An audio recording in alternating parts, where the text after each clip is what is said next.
Chapter 27. Only by refining the core could one truly control the Peng Lai Divine Island. When he was refining the White Lotus of Cleansing, Feng Zichen had already found the core. The Chaos Spring was a chaos spiritual object formed from the chaos fragments. It was the source of the Chaos Spirit Spring and the source of the chaos vital energy on the island. It was also the core of the Peng Lai Divine Island. The reason why the Peng Lai Divine Island was comparable to the prehistoric grotto heavens was because of this chaos spring. It had been tens of thousands of years since the prehistoric era was created. The remaining chaos vital energy in the heavens and earth had already been converted into connate qi. Only the prehistoric grotto heavens could extract chaos vital energy from the outer realms. The Peng Lai Divine Island was the only one in the world that had a chaos spring that could produce chaos vital energy. At least that was what Feng Zichen knew. The chaos spring was not a spiritual treasure. He did not need to refine it. He only needed to imprint his true spirit imprint on it to control the island. This was not difficult for Feng Zichen. After imprinting his true spirit imprint on the chaos spring, all sorts of information about the Peng Lai Divine Island appeared in Feng Zichen's mind. At the same time, two vague auras connected with the Peng Lai Divine Island and formed a connate formation. It was the connate tripartite formation that Feng Zichen experienced when he entered the island. It's the Fengzhong Divine Island and the Yingzhou Divine Island. Feng Zichen did not need to search for the source of the aura. He could guess where it came from. They were all formed from the chaos fragments and were all on the East Sea. The three immortal islands were naturally connected. And from the fact that they formed a formation, the three immortal islands were very likely to be one. With the help of the Hongmeng Dao seal, Feng Zichen broke through space and followed one of the auras. Just as he entered space, Feng Zichen felt the world being turned upside down. Then, he saw the three elements being formed and the five elements being reversed. Streaks and streaks of destructive energy were released towards him. In the formation, the Hongmeng Dao seal shone slightly. It enveloped Feng Zichen and blocked all attacks. After that, he brought him out of the formation and soared into the sky. When Feng Zichen reappeared, he was in a jujube forest. He couldn't help but take a deep breath. Suddenly, Feng Zichen felt the difference. As he inhaled, his life essence grew by quite a bit. He hurriedly looked around and saw that the jujube trees were so tall that they reached into the clouds, and red dates were hanging from them. From afar, they looked like balls of burning flames. This is the innate red date tree. After a moment of careful observation, Feng Zichen recognized the origin of the tree. The innate red jujube tree was the first jujube tree in the world, and it possessed a middle-grade innate spiritual root. The fruit it bore, the red date, was useless to Xiantian life forms, but to Hotian life forms, it was a supreme treasure. The red jujube's main effect was to prolong one's life, and its effects were divided into 3 grades. There were 3,330 innate red jujube trees here. Among them, 3,000 were low-grade trees that ripened every 600 years. They could extend one's life by 600 years. 300 were mid-grade trees that ripened every 6,000 years. They could extend one's life by 6,000 years. 30 were high-grade trees that ripened every 60,000 years. They could extend one's life by 60,000 years. Furthermore, innate spirit roots were extremely miraculous. Frequent consumption would not cause one to develop resistance to their effects. Xiantian life forms were favored by heaven and earth. They did not have a lifespan limit, so they naturally did not need such things. However, Hotian life forms were different. They were not favored by the heavenly Tao, so their lifespan was limited. A mortal's lifespan was no more than 100 years. Even if one became a celestial immortal, one could only live for 1 yuan. Only when one reached the golden immortal realm could one live forever. Therefore, the red jujube that could prolong one's lifespan was no less than a supreme treasure to Hotian life forms. After all, no matter how precious a supreme treasure was, it was not as precious as one's life. Especially to the current human race, the red jujube was extremely important. The god-fiend lineage had just been established. Everything was still in the midst of exploration, and there were too many problems. On the other hand, humans had short lifespans. If they were careless and took the wrong path, their lives would be delayed. The appearance of the red jujube could prolong the human race's lifespan, giving them more time to create cultivation techniques and divine abilities. They could perfect the god-fiend lineage and strengthen the human race. After all, Feng Zichen alone was not enough to make the human race prosper. Only when the human race had an endless number of experts could they gain a foothold in the wilderness and gradually grow stronger. Feng Zichen relied on his intuition to contact his celestial Dao avatar far away in the human race. He informed him to send people over to collect the red jujube. Unfortunately, there are no teleportation formations in the wilderness in this era. Feng Zichen sighed as he looked at the jujube forest. This place was tens of thousands of miles away from the human race. He did not know how much time it would take to travel back and forth. If there were teleportation formations, it would not be so tiring. In the future, he would definitely research teleportation formations. The wilderness was so huge that even a saint would have to spend a lot of time flying around. It was impossible without teleportation formations. Of course, saints had the authority of heaven and earth. They could go wherever they wanted with just a thought. There was no need for them to fly. As he walked forward, Feng Zichen saw a stone tablet with the words, Yingzhou, carved on it. This was Yingzhou Island. Similar to Panglai Island, Yingzhou Island also had a chaos spring. However, it was slightly smaller than the one on Panglai Island. Beside the chaos spirit spring, a tea tree swayed with the wind. As the leaves trembled, the sound of Tao could be heard. This was the first tea tree in the world. It was a high-grade connate spiritual root, connate enlightenment tea. In the later generations, its name and effects had been passed down. However, there was no news of its birth. It turned out that this item was hidden in Yingzhou Island. After leaving his mark on the connate enlightenment tea, Feng Zichen walked towards the chaos spring. As long as he controlled Yingzhou Island, everything on the island would be his. As Feng Zichen left his true spirit mark on the chaos spring, a passage appeared in front of him. This was the passage to Fengzhang Island. In the later period when Feng Zichen controlled Yingzhou Island, he did not need to take the initiative to find it. It automatically appeared in front of him. The three-deity island is indeed connected. With that thought, Feng Zichen walked into the passage and walked towards Fengzhang Island. He did not know if his luck had run out or if there were no treasures on Fengzhang Island. In short, Feng Zichen walked around Fengzhang Island and did not find anything. It was my fortune to get it, but it was my fate to lose it. Feng Zichen was very open-minded. Even if he did not gain anything on Fengzhang Island, he would not be disappointed. After all, the gains on the other two immortal islands were enough to surprise him. After leaving his true spirit mark on the Chaos Spring, the three-deity island was now under Feng Zichen's control. Rumble! The three-deity island shook violently. Each of them emitted a ray of light that entered Feng Zichen's sea of consciousness. After that, it returned to calm. In his sea of consciousness, the three rays of light intertwined and turned into a formation diagram. It revealed the Tao of three talents. It was the connate three talents formation. At the same time, a memory from the ancient chaos appeared in Feng Zichen's mind. In the vast chaos, a blurry giant shadow held a giant axe and hacked at the chaos. This memory was shockingly Panga splitting open the heavens. Chapter 28. With a swing of the axe, the chaos shattered, giving birth to a clear and turbid chi.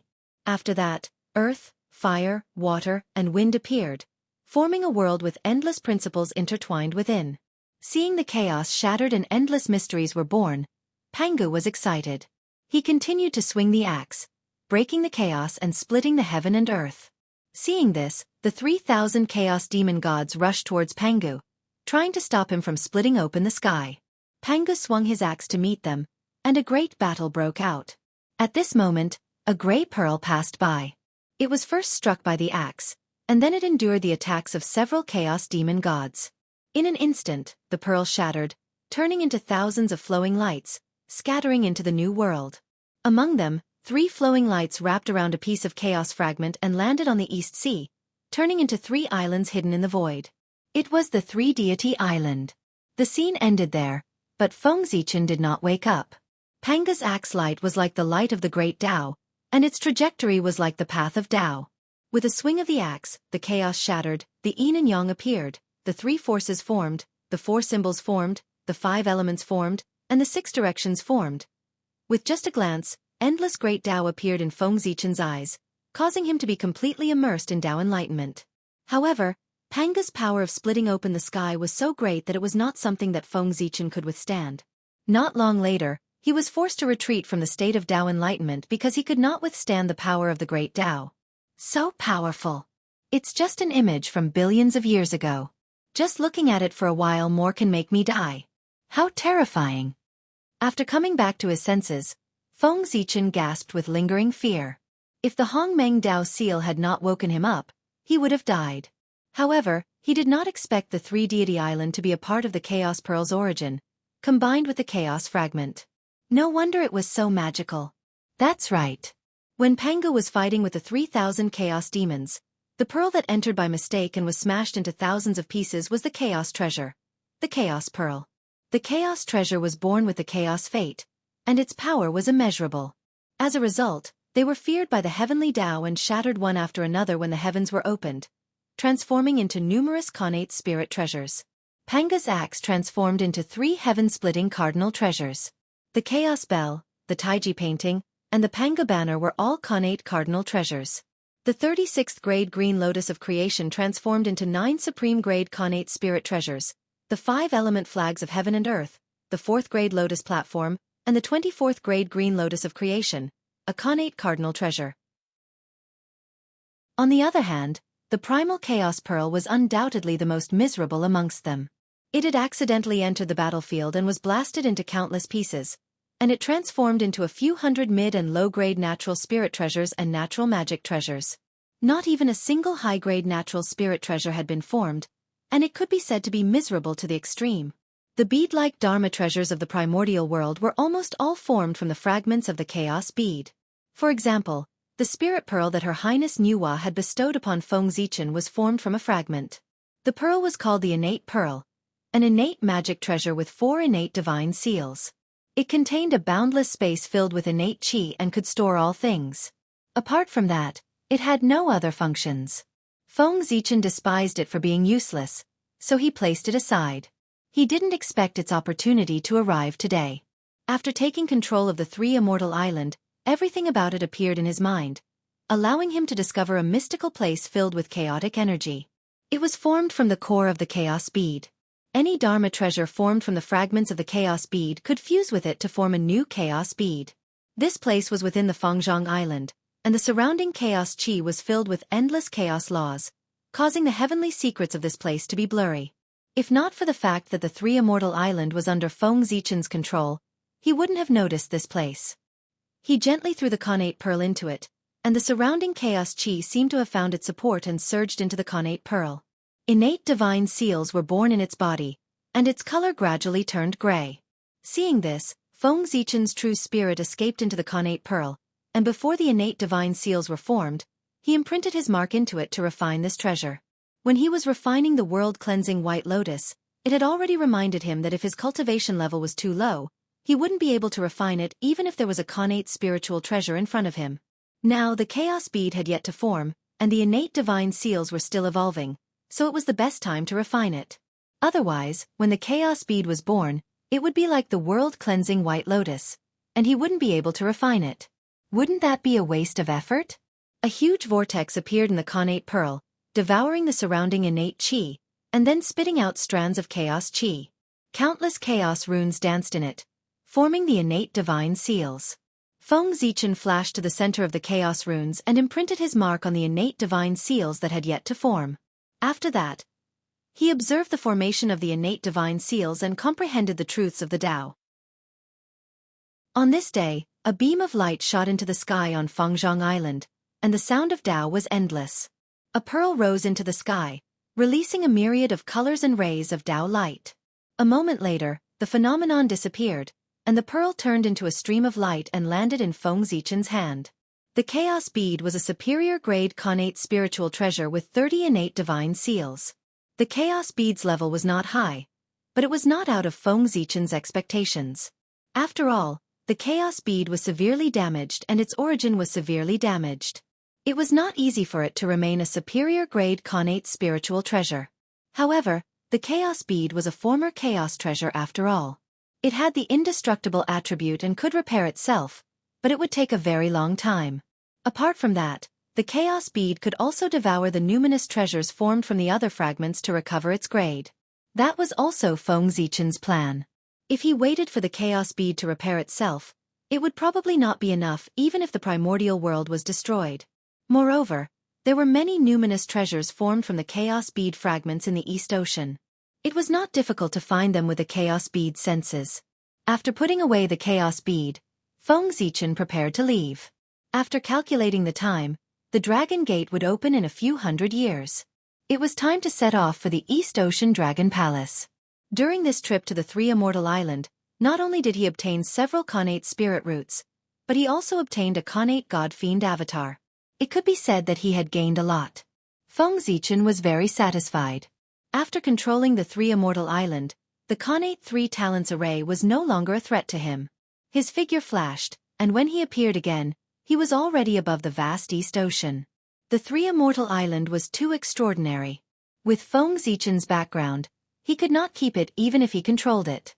It was better to leave it for his avatar. In the future, with the protection of a saint, no one would dare to snatch it.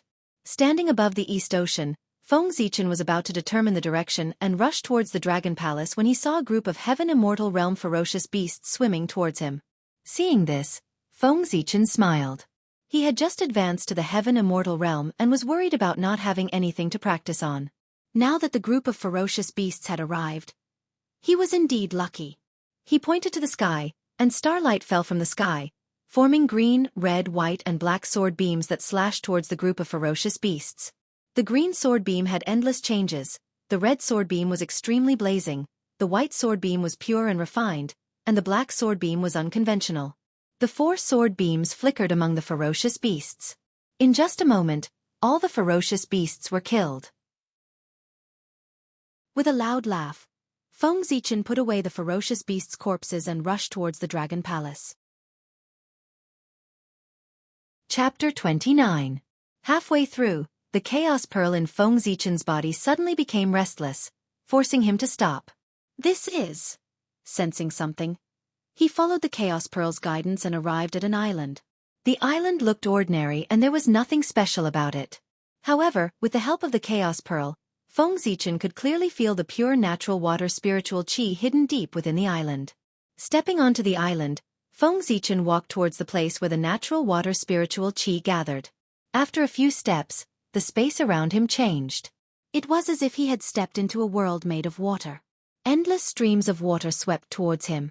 Natural spiritual water, formed by natural water spiritual qi, could weaken one's cultivation. Knowing how terrifying this water was, Feng Zichen did not dare to let it get close to him. He quickly activated the Chaos Pearl. The Chaos Pearl flew into the air and shone brightly. It swallowed all the incoming natural spiritual water. At that moment, there was no more natural spiritual water coming towards him. Holding the Chaos Pearl, Feng Zichen circled around the natural spiritual water. He was sure of one thing. He was in a huge formation. The natural water formation. Realizing this, Feng Zichen was not shocked. Instead, he was overjoyed. There must be a natural item hidden in a place protected by a natural spiritual formation. Since this item could be sensed by the Chaos Pearl, it could only be a fragment of a natural spiritual treasure. After circling around for a long time, Feng Zichen realized that he could not break the formation in a short time. Worried that he would miss the opportunity to enter the Dragon Gate, he did not hesitate anymore. He activated the Chaos Pearl and slammed it against the formation. Boom! Boom! Boom! Violent vibrations spread for thousands of miles, attracting the experts of the water tribe who were passing by. They all rushed over to check out the situation. No one was in charge of the natural water formation, so it was no match for the chaos bead operated by Feng Zichen. After several collisions, the formation was broken, and a blue bead flew out and fell into his hand. Junior, put down the spiritual treasure. Suddenly, a voice rang out. At the same time, a giant claw appeared above Feng Zichen's head and clawed at him.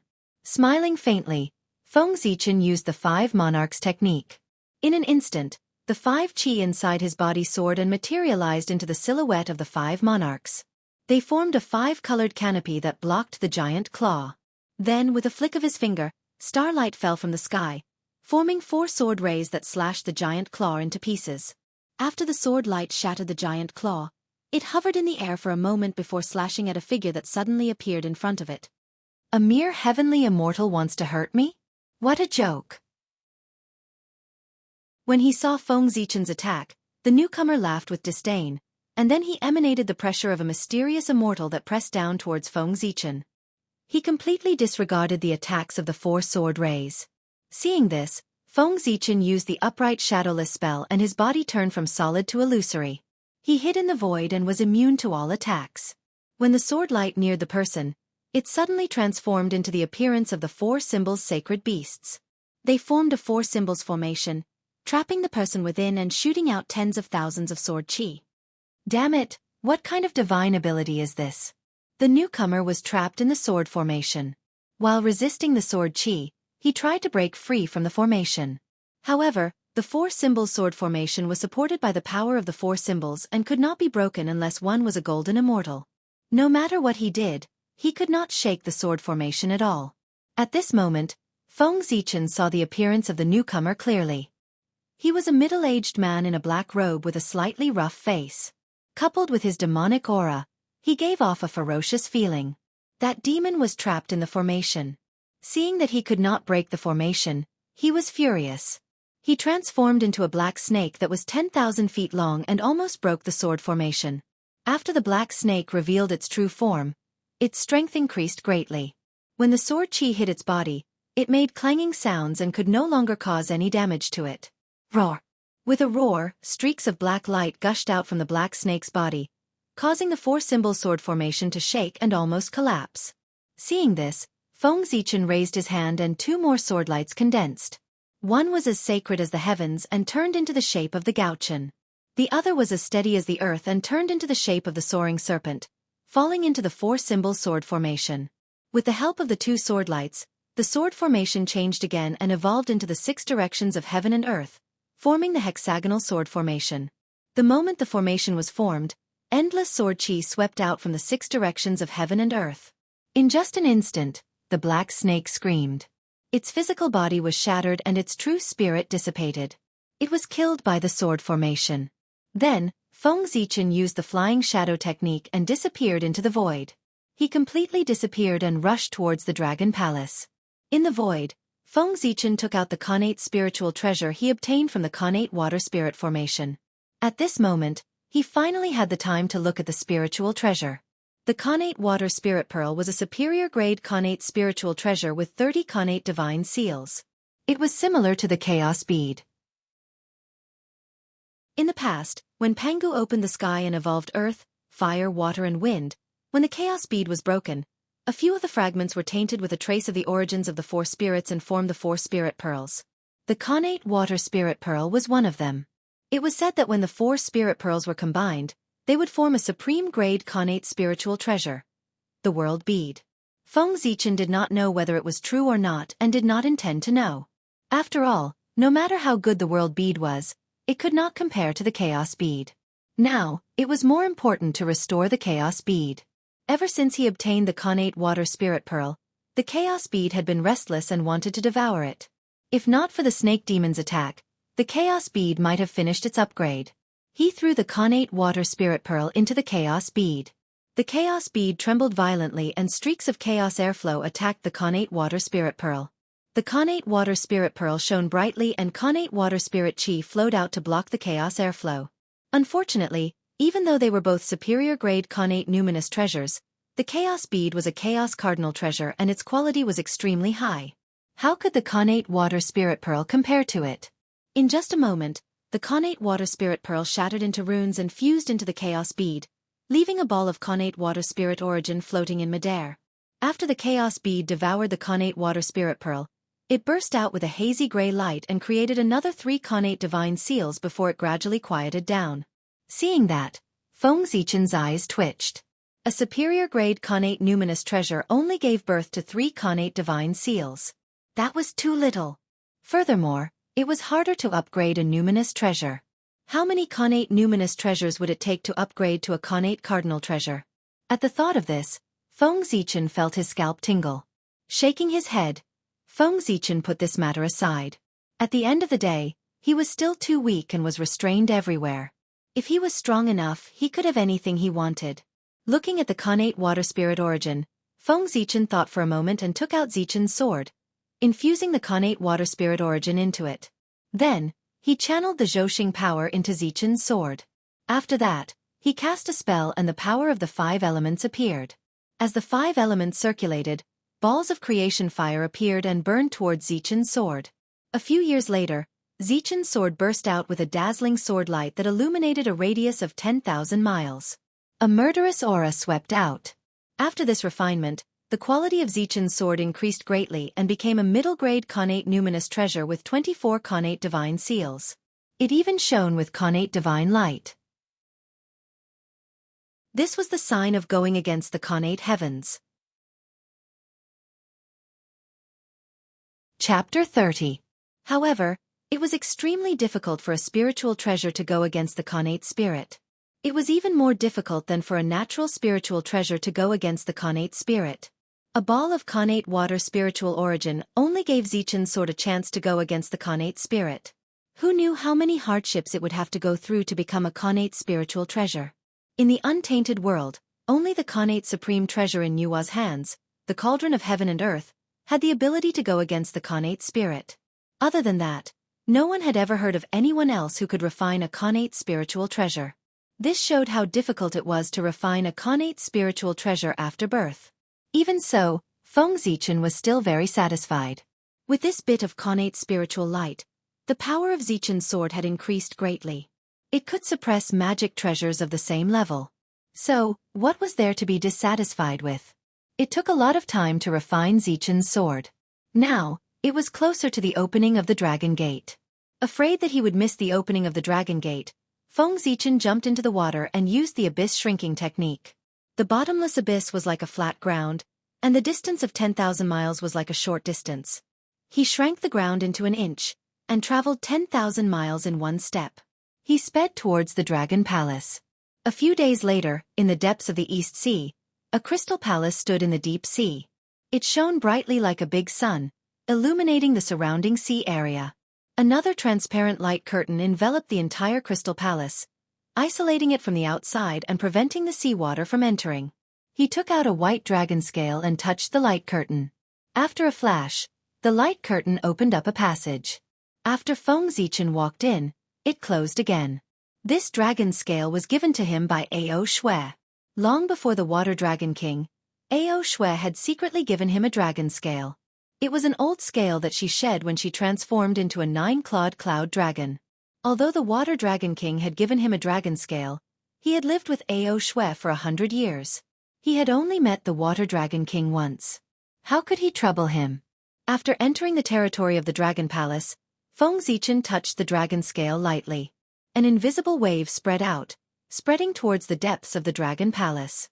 Then he stood there and waited silently. At this moment, he felt a little frustrated. After all, he hadn't seen Ao Shui for almost 2,000 years. He didn't know if Ao Shui still remembered him. While Feng Zichen was worrying about his gains and losses, somewhere in the Dragon Palace, Ao Shui was lying on a cloud bed with blank eyes. No one knew what he was thinking. Suddenly, a familiar wave of energy came. Ao Shui was stunned at first, then overjoyed. It turned into a 9-clawed cloud dragon and flew out. "Your Highness, where are you going?" Outside the palace, a gorgeous woman hurriedly asked when she saw Ao Shui rushing out. "My friend is here. I'll go pick him up." Ao Shui identified the location and flew towards Feng Zichen. "Sigh! Princess, wait for me." Seeing Ao Shui flying out of the Dragon Palace without looking back, the woman was worried about Ao Shui's safety. She turned into a ray of light and chased after Ao Shui. At the same time, a short elder with a turtle shell on his back followed quietly. The two of them seemed to have merged with the Tao. Their bodies shone with the light of the Tao. They were experts in the Jianghu realm. In the past, Ao Shui received the help of the Nether Dragon Venerate during the war between the three races. His bloodline returned to its ancestral form and he turned into the form of the ancestral dragon. After returning to the dragon tribe, his status naturally increased. He was second only to Daluo Jingxian. To prevent Ao Shui from suddenly disappearing from the Dragon Palace like last time, the Dragon Tribe specially sent 2 Tai Jingxian to protect Ao Shui. After revealing his true form, Ao Shui sped up. In a short while, He arrived near Feng Zichen. Zichen, why are you only here now? The dragon gate is about to open. I thought you weren't coming. Before Ao Shui arrived, his voice could be heard from afar. There was an accident on the way and I was delayed. Otherwise, I would have arrived long ago. Feeling Ao Shui's familiar tone and familiarity, Feng Zichen was very happy. He smiled and went up to him. However, just as he arrived beside Ao Shui, Feng Zichen felt two powerful divine senses sweeping towards him. They were trying to spy on him. His merit divine light automatically appeared and blocked the two divine senses, preventing them from spying on him. How dare you? I already said that he is my friend. How dare you do this? Before Feng Zichen could say anything, Ao Shui flew into a rage and scolded the woman and elder who had just appeared. One had to know that spying on someone with one's divine senses was no less than a provocation. It was a very offensive action. The two of them scanned Feng Zichen with their divine senses so brazenly. It was obvious that they did not take him seriously. Naturally, Ao Shui was very angry. Princess, please forgive us. We have crossed the line. The two of them smiled bitterly and bowed to Ao Shui. Then they said to Feng Zichen apologetically, Fellow Taoist, please don't be angry. We have crossed the line.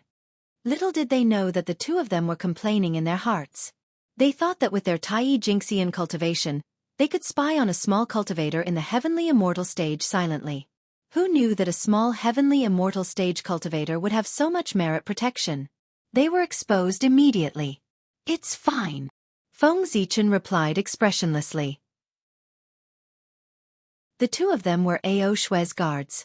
Although he was unhappy with their behavior, he still had to care about Ao Shui's reputation. He could not scold them. You think it's over just because I'm not angry? Get out of here. Go to the Dragon Palace to receive your punishment. Feng Zichen had his scruples, but Ao Shui did not. After punishing the two of them, Ao Shui turned into her human form and led Feng Zichen to the Dragon Palace. Compared to 2,000 years ago, Ao Shui had grown up a lot. She looked like she was 12 or 13 years old. On the way to the Dragon Palace, Ao Shui kept talking to Feng Zichen. It was obvious that she had been bored in the Dragon Palace all these years. Dragon Palace, in front of the Water Dragon Palace. This was the palace of the Water Dragon King. Because he was the son of the Dragon Sovereign, he could have his own palace in the Dragon Palace. Please inform your highness that an old friend has come to visit. Feng Zichen stepped forward and handed the dragon scale that the Water Dragon King had given him to the shrimp soldier guarding the door. Sensing the familiar dragon chi on the dragon scale, the shrimp soldier immediately understood that it was the dragon scale that his highness had shed. He quickly returned the dragon scale to Feng Zichen and warmly invited him into the palace. He did not show any neglect because of his sky immortal cultivation. Exalted God, please wait here for a moment. His highness will be here soon. After bringing Feng Zichen to the front hall, the shrimp soldier retreated. Not long after the shrimp soldier left, a few clam girls walked in with various spiritual fruits in their hands. They placed them in front of Feng Zichen for him to taste. Not long after, the handsome water dragon god walked in wearing a green robe. Zichen clan, long time no see. The moment he saw Feng Zichen, the water dragon king was shocked. However, he remained calm on the surface and said with a smile. The Zichen clan of the human race was indeed a person of great fortune. The first time they met, he was still full of acquired qi. Now that they met again, the qi was gone and he had completely turned into a Xiantian life form. Moreover, his Xiantian spiritual light was dazzling. He was one of the best. Chapter 31. When the Water Dragon King first arrived at the human race, he felt that the human race was not simple. After meeting the three leaders of the human race and Feng Zichen, he was even more certain of this guess. A mere Hotian race that was born less than 10,000 years ago actually produced 4 people with great merit at the same time. How incredible was this? As long as these 4 people did not do anything that would anger the heavens and the people, with their merit, they had hopes of stepping into the realm of the Daluo Jingxian in the future. The Water Dragon King was not stupid. The 4 people who had the potential of becoming a Daluo, he could not wait to befriend them. How could he easily offend them? Therefore, when he was in the human race, he was very amiable and got along very well with the 3 leaders of the human race. Even Feng Zichen, without his guidance, would not have thought of the Dragon Gate. Therefore, he came to the Water Dragon Palace today specifically to express his thanks. Why did you only arrive now? I thought you were not coming. The two exchanged pleasantries for a while, and the Water Dragon King asked doubtfully. I encountered a ferocious beast on the way, so I was delayed for a while. Feng Zichen explained. A ferocious beast. Hearing this, the Water Dragon King sighed. It's good that you are fine. These ferocious beasts can't be killed. My dragon race has no choice but to let them wander in the four seas. But fortunately, when the eye of the sea returns to calm, these ferocious beasts will return to the abyss. At that time, the four seas will be peaceful again. The ferocious beasts were formed by the resentment of the Chaos Demon God. As long as the resentment did not disappear, the ferocious beasts would not disappear. And to eliminate the resentment of the Chaos Demon God, the only way was to destroy the Chaos Demon God. This was a deadlock. Who would choose to destroy the world they relied on for survival for a petty disease? Therefore, the ferocious beasts were put on hold. I obtained this item in the East Sea. It is useless to me, but it is compatible with the Dragon Lord. I will give it to the Dragon Lord. Seeing that the atmosphere was a little gloomy, Feng Zichen took out a stream of innate water spirit origin chi and handed it to the Water Dragon King. After the Chaos Bead devoured the connate water spirit pearl, apart from the connate water spirit origin, there was still quite a lot of origin chi left. Although this item was precious, it was useless to Feng Zichen. It was better to take some out as a gift. No, this item is too precious. I cannot accept it. Seeing this item, Water Dragon King repeatedly refused. Natural origin energy, also known as natural ancestral energy, contained a trace of the origin energy of the Grand Tao, and it could help one comprehend the Tao. Apart from the creation of heaven and earth, a Daluo Jingxian had to spend 100 years to condense a strand of innate chi of origin. From this, one could see how precious it was. If it wasn't for Dragon Lord, how would I know about the Dragon Gate? Dragon Lord, please do not delay. Water Dragon King walked the path of the great Tao of water, and the innate water spirit chi would be of great help to him. He was not very resolute to begin with, but after Feng Zichen repeatedly sent him off, he accepted it with some reluctance. Since that's the case, I'll accept it shamelessly. I will remember your kindness, fellow Taoist.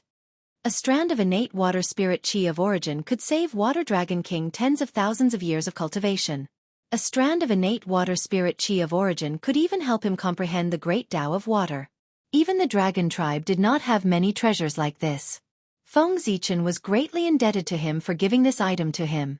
100 years later, at the Dragon Gate Gorge in the East Sea, countless water tribe creatures gathered here. Not only were there sea creatures, but there were also many water tribe cultivators who came from all over the untainted land, just to leap over the Dragon Gate and transform into a true dragon. Wow! There are so many people here. The last time the Dragon Gate opened, Ao Shui was not born yet. Therefore, this was her first time here, and she was full of curiosity. In the age of witchcraft and demons, the human tribe was not the main character of heaven and earth. The human tribe in this era referred to all living beings of the human Tao, and all sentient beings in the untainted land, not the human tribe. Leaping over the Dragon Gate is a grand event for the Water Tribe.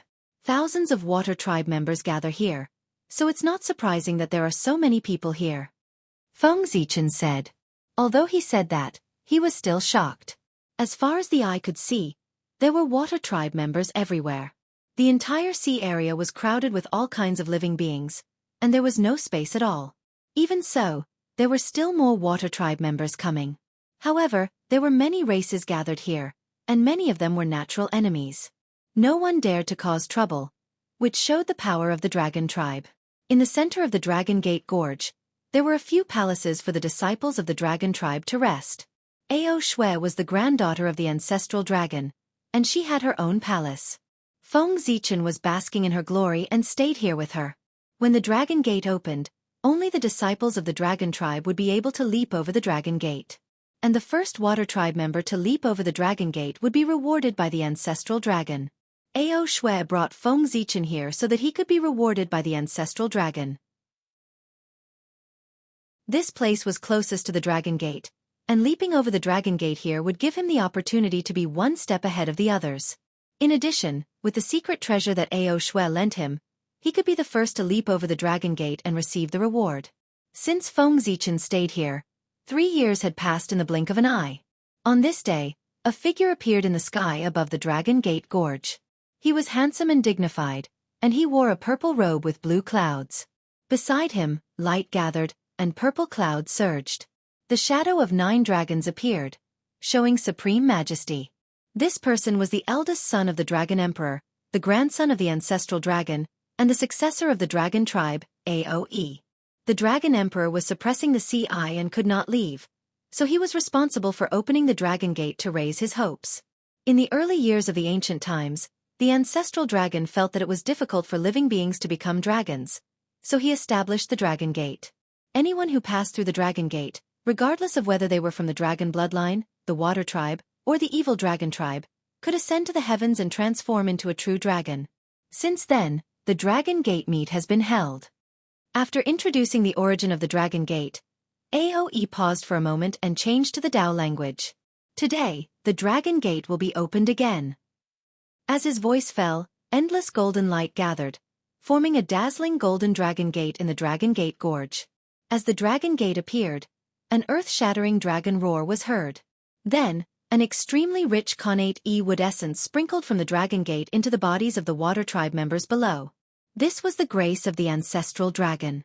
There were countless Water Tribe members, so naturally, not everyone could pass through the Dragon Gate. Therefore, the ancestral dragon gave them the connate wood essence in advance to improve their physiques, so that they would not have made a wasted trip. Thank you for your grace, your majesty. After receiving the connate wood essence from the ancestral dragon, countless Water Tribe members in the Dragon Gate Gorge knelt down respectfully and kowtowed sincerely. Roar! A dragon roar came from Aoye's mouth. He transformed into a 9-clawed golden dragon and leaped toward the Dragon Gate. Aoe was indeed the descendant of the ancestral dragon. The so-called Dragon Gate test did not seem to exist to him. He leaped over the Dragon Gate and disappeared without a trace. After Aoe leaped over the Dragon Gate, dragon roars could be heard in the Dragon Gate Gorge. Mighty dragon aura swept in all directions, and true dragons flew out one after another. Some were red, some were black, and some were green. They flew toward the Dragon Gate. The leader was a 9-clawed cloud dragon, Ao Shui. Chapter 32. Aoe and Ao Shui were both direct descendants of the ancestral dragon. Their bloodline was already the highest in the dragon race.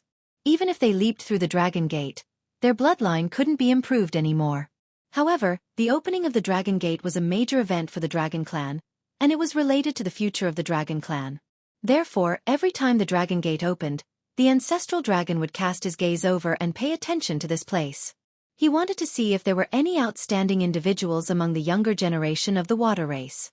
At the end of the ancient times, a great war broke out between the 3 races, causing the 4 poles of the untainted land to be unbalanced and almost destroyed. In order to atone for their sins, the experts of the 3 races transformed into the 4 sacred beasts to suppress the 4 poles of the world and stabilize the untainted land. From then on, only the great tribulation of heaven and earth could appear. The ancestral dragon was in charge of suppressing the easternmost land. If the descendants of the Dragon Clan wanted to meet the ancestral dragon, they had to go to this place. However, only Daluo Jingxian could enter the 4 extremes. How could the descendants of the dragon race have this ability? Therefore, the Dragon Gate that opened every Yuan's became an opportunity for the descendants of the Dragon Clan to meet the ancestral dragon. Therefore, every time the Dragon Gate opened, regardless of whether they could improve their bloodline or not, tens of thousands of dragons would gather at the Dragon Gate Gorge to leap through the Dragon Gate and worship the ancestral dragon. Those of the Dragon Clan who could come here to worship the ancestral dragon were all outstanding disciples of the clan. How could the Dragon Gate's test be difficult for them? In just a few days, tens of thousands of true dragons leaped over the Dragon Gate and entered the legendary dragon transformation pool. Seeing the group of dragons leap over the Dragon Gate, Feng Zichen took advantage of the opportunity. After the last true dragon leaped over the Dragon Gate, he leaped and rushed towards the Dragon Gate. Then, countless aquatic creatures in the Dragon Gate Gorge rushed toward the Dragon Gate. They were like dark clouds that covered the sky. As soon as Feng Zichen rose into the air, he saw a dazzling Milky Way falling from the 9 heavens. It cut through the 9 layers of the void and arrived in front of him. Can I see the dragon gate after passing through the 9 layers of the void? With that in mind, Feng Zichen stepped onto the Milky Way and arrived at the 9th level of the void. As soon as he entered the first layer of the void, he felt a wave of pressure. It was as if he was carrying a mountain on his back, making him unable to move. At the same time, wind, rain, thunder, and lightning appeared in the sky and struck at him. Feng Zichen bellowed. His divine sea surged, his acupuncture points glowed, and his entire body shone brightly. Phantoms of godly spirits walked out and surrounded him, chanting continuously. Vast divine power erupted from his body, removing the pressure around him and extinguishing the power of wind, rain, thunder, and lightning. Taking advantage of this opportunity, Feng Zichen went against the current of the Milky Way, crossed 3 voids in a row, and arrived at the 4th void. Boom! The 4th level of the void was like a thunder region, with countless lightning snakes dancing in the air. As soon as Feng Zichen appeared, dozens of innate lightning bolts blasted towards him. As Feng Zichen was about to summon the 5 monarchs' canopy, the 3 layers of the rift he had just crossed shattered into pieces, turning into streams of qi of creation and creation surging into his body. Seeing this, Feng Zichen let go of his defense and allowed the innate lightning to strike him. The power of lightning destroyed life, and the creation qi gave birth to life. One was destruction, and the other was creation. The 2 forces went back and forth in Feng Zichen's body, giving birth to a mysterious power. Under the effect of this mysterious power, every inch of his flesh was glowing, and countless innate runes were born, and the shadows of the sun, moon, and stars appeared. This was because Feng Zichen's bloodline was improving. It was transforming into a starry great path body, which made his connection with the stars in the sky closer. In the boundless starry sky, Zhouxing's qi of origin fell into Feng Zichen's body, helping him evolve his bloodline and evolve into the starry Tao body. A few days later, when he felt that the lightning could no longer harm him, Feng Zichen opened his mouth and sucked in all the lightning bolts into his stomach, refining them into pure innate essence. The innate lightning disappeared, and the 4th level of the void shattered, turning into a cloud of qi of creation and creation that entered his body. Then, with the help of Zhouxing's power, Feng Zichen passed through the 5th and 6th level of the void and entered the 7th level of the void. When he arrived at the 7th level of the void, he saw that it was different from the previous levels. The entire world was green, filled with innate wood essence that transformed into jade trees and jade grass. The 9 levels of the void were not all trials. In the 7th and 8th level of the void, there were fortunes left behind by the ancestral dragon. Baptized by wind and clouds, born from lightning, this was the meaning of the first 6 levels of the void, and it was also the path one must go through in order to transform into a dragon. Breaking through 6 levels of the void in a row would definitely wear out or be injured. The ancestral dragon left the innate wood essence here for him to recuperate and face the final test in the most perfect state. Feng Zichen was not only unharmed, but also gained a lot of benefits along the way. Naturally, he did not need the innate wood essence and walked straight to the 8th level of the void. The last 3 levels of the void were different from the first 6 levels of the void. They were not formed by the innate qi of creation and were real. They would not be shattered because of Feng Zichen's departure. In the 8th level of the void, there was a giant tree rooted to the sky. Its crown was so big that it covered the entire sky. Endless innate wood essence fell from its body and scattered in all directions. On the tree, there was a giant azure dragon coiled around it, emitting innate wood essence qi. This was the supreme grade innate spiritual root, Jianghu. The azure dragon coiling around it was not a living creature, but a transformation of the innate wood essence. Any Tai Jingxian who came here would be able to become a Daluo Jingxian immediately after refining it. However, Feng Zichen did not dare to have the slightest intention of peeking at this item. Not to mention that this tree was the ancestral dragon's supreme treasure, he might not be able to walk out of here alive after touching it. This item was a sacred item that suppressed the East Pole. Once something happened to it, the East Pole would lose its balance. Under the monstrous negative karma, even the entire human race would not be able to bear it. However, even if he could not take the tree away, he could take something from it. Everyone who came here proved their excellence and had the potential to become a dragon. This was the reward that the ancestral dragon gave to those who came here. As for what one could get from the Jianghu, it all depended on one's luck. Some people got leaves, some got spirit fruits, some got branches, and so on. Feng Zichen came to the Jianghu's side and touched the tree trunk gently. A green spirit fruit appeared in his hand. A spirit fruit? The spirit fruits produced by the Jianghu had different effects. Some could give one a small divine power, while others could increase one's cultivation level. If one did not eat it, one would never be able to guess its effect. After looking at it for a moment, he could not see its effect. He could only see that the spirit fruit contained a huge amount of power. Without hesitation, Feng Zichen put the spirit fruit into his mouth. Thinking about it, with his luck, the spirit fruit he got must be a top-grade spirit fruit. The spirit fruit melted in his mouth and turned into a warm current in his body that spread to his limbs and bones. Hiss! Wherever the warm current passed, it was as if a knife was cutting, and a tearing pain spread throughout his body. Feng Zichen could not help but gasp. Then, green dragon scales appeared on his skin. His limbs were transforming into dragon claws. His forehead also bulged as if dragon horns were growing out. His tailbone was also trembling violently as if a tail was growing out. This was the dragonification fruit. Chapter 33. The Dragonization Fruit. This was a sacred item that the water tribe yearned for even in their dreams. After eating it, there was no need to leap through the dragon's gate to become a real dragon. Unfortunately, what Feng Zichen wanted was the body of an innate demon, not a real dragon. The dragonization fruit was useless to him. Channeling all his spiritual energy, he suppressed the effects of the dragonization fruit. His body's transformation into a dragon slowed down. However, the dragonization fruit's effects were too strong. After a while, it broke through Feng Zichen's seal and continued to transform his body.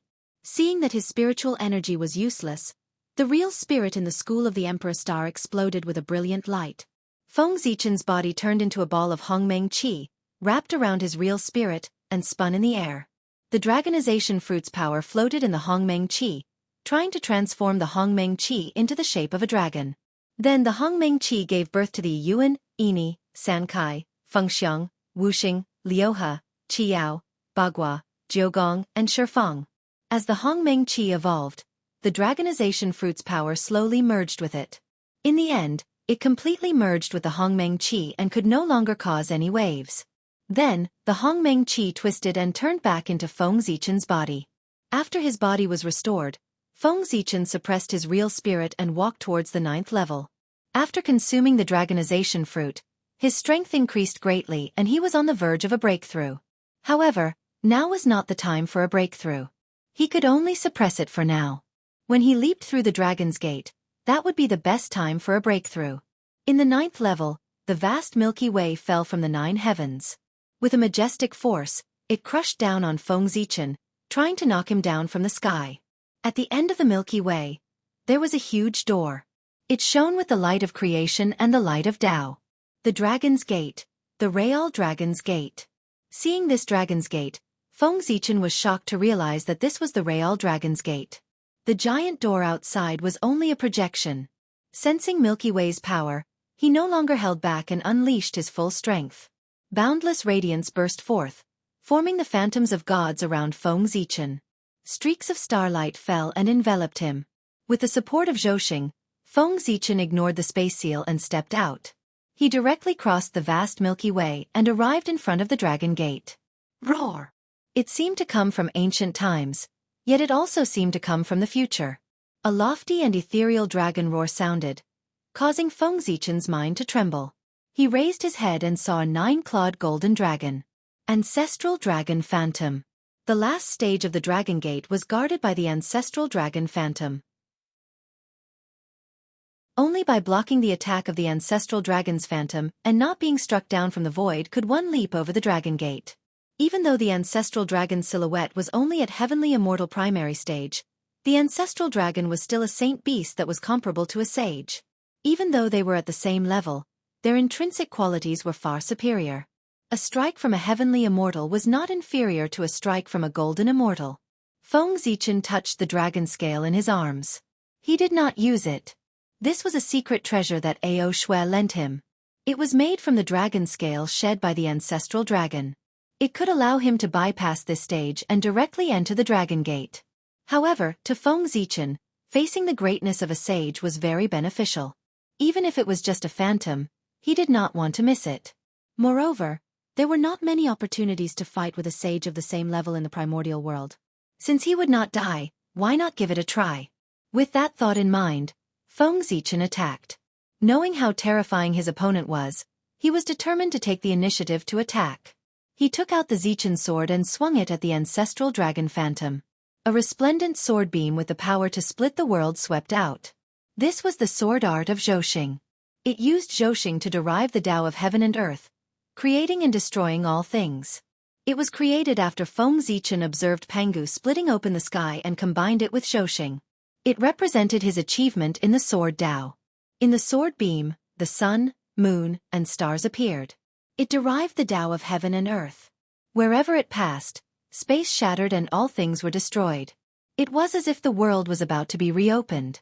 Seeing this sword beam, the originally emotionless ancestral dragon phantom showed a hint of surprise. It was as if it was marveling at the Xianxia of the sword beam. Then, it opened its dragon mouth and let out a dragon roar. In an instant, the world fell silent. Everything fell silent. The sword beam shattered and cracks appeared on Feng Zichen's body.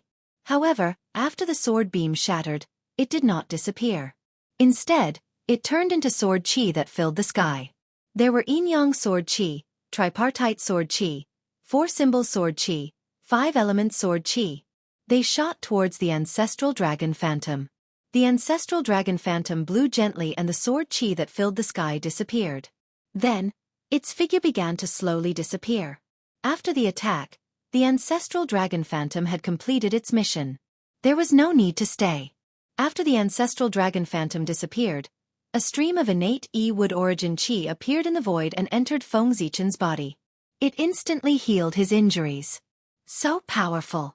We are both in the early stage of heaven immortal, but he could seriously injure me with one move.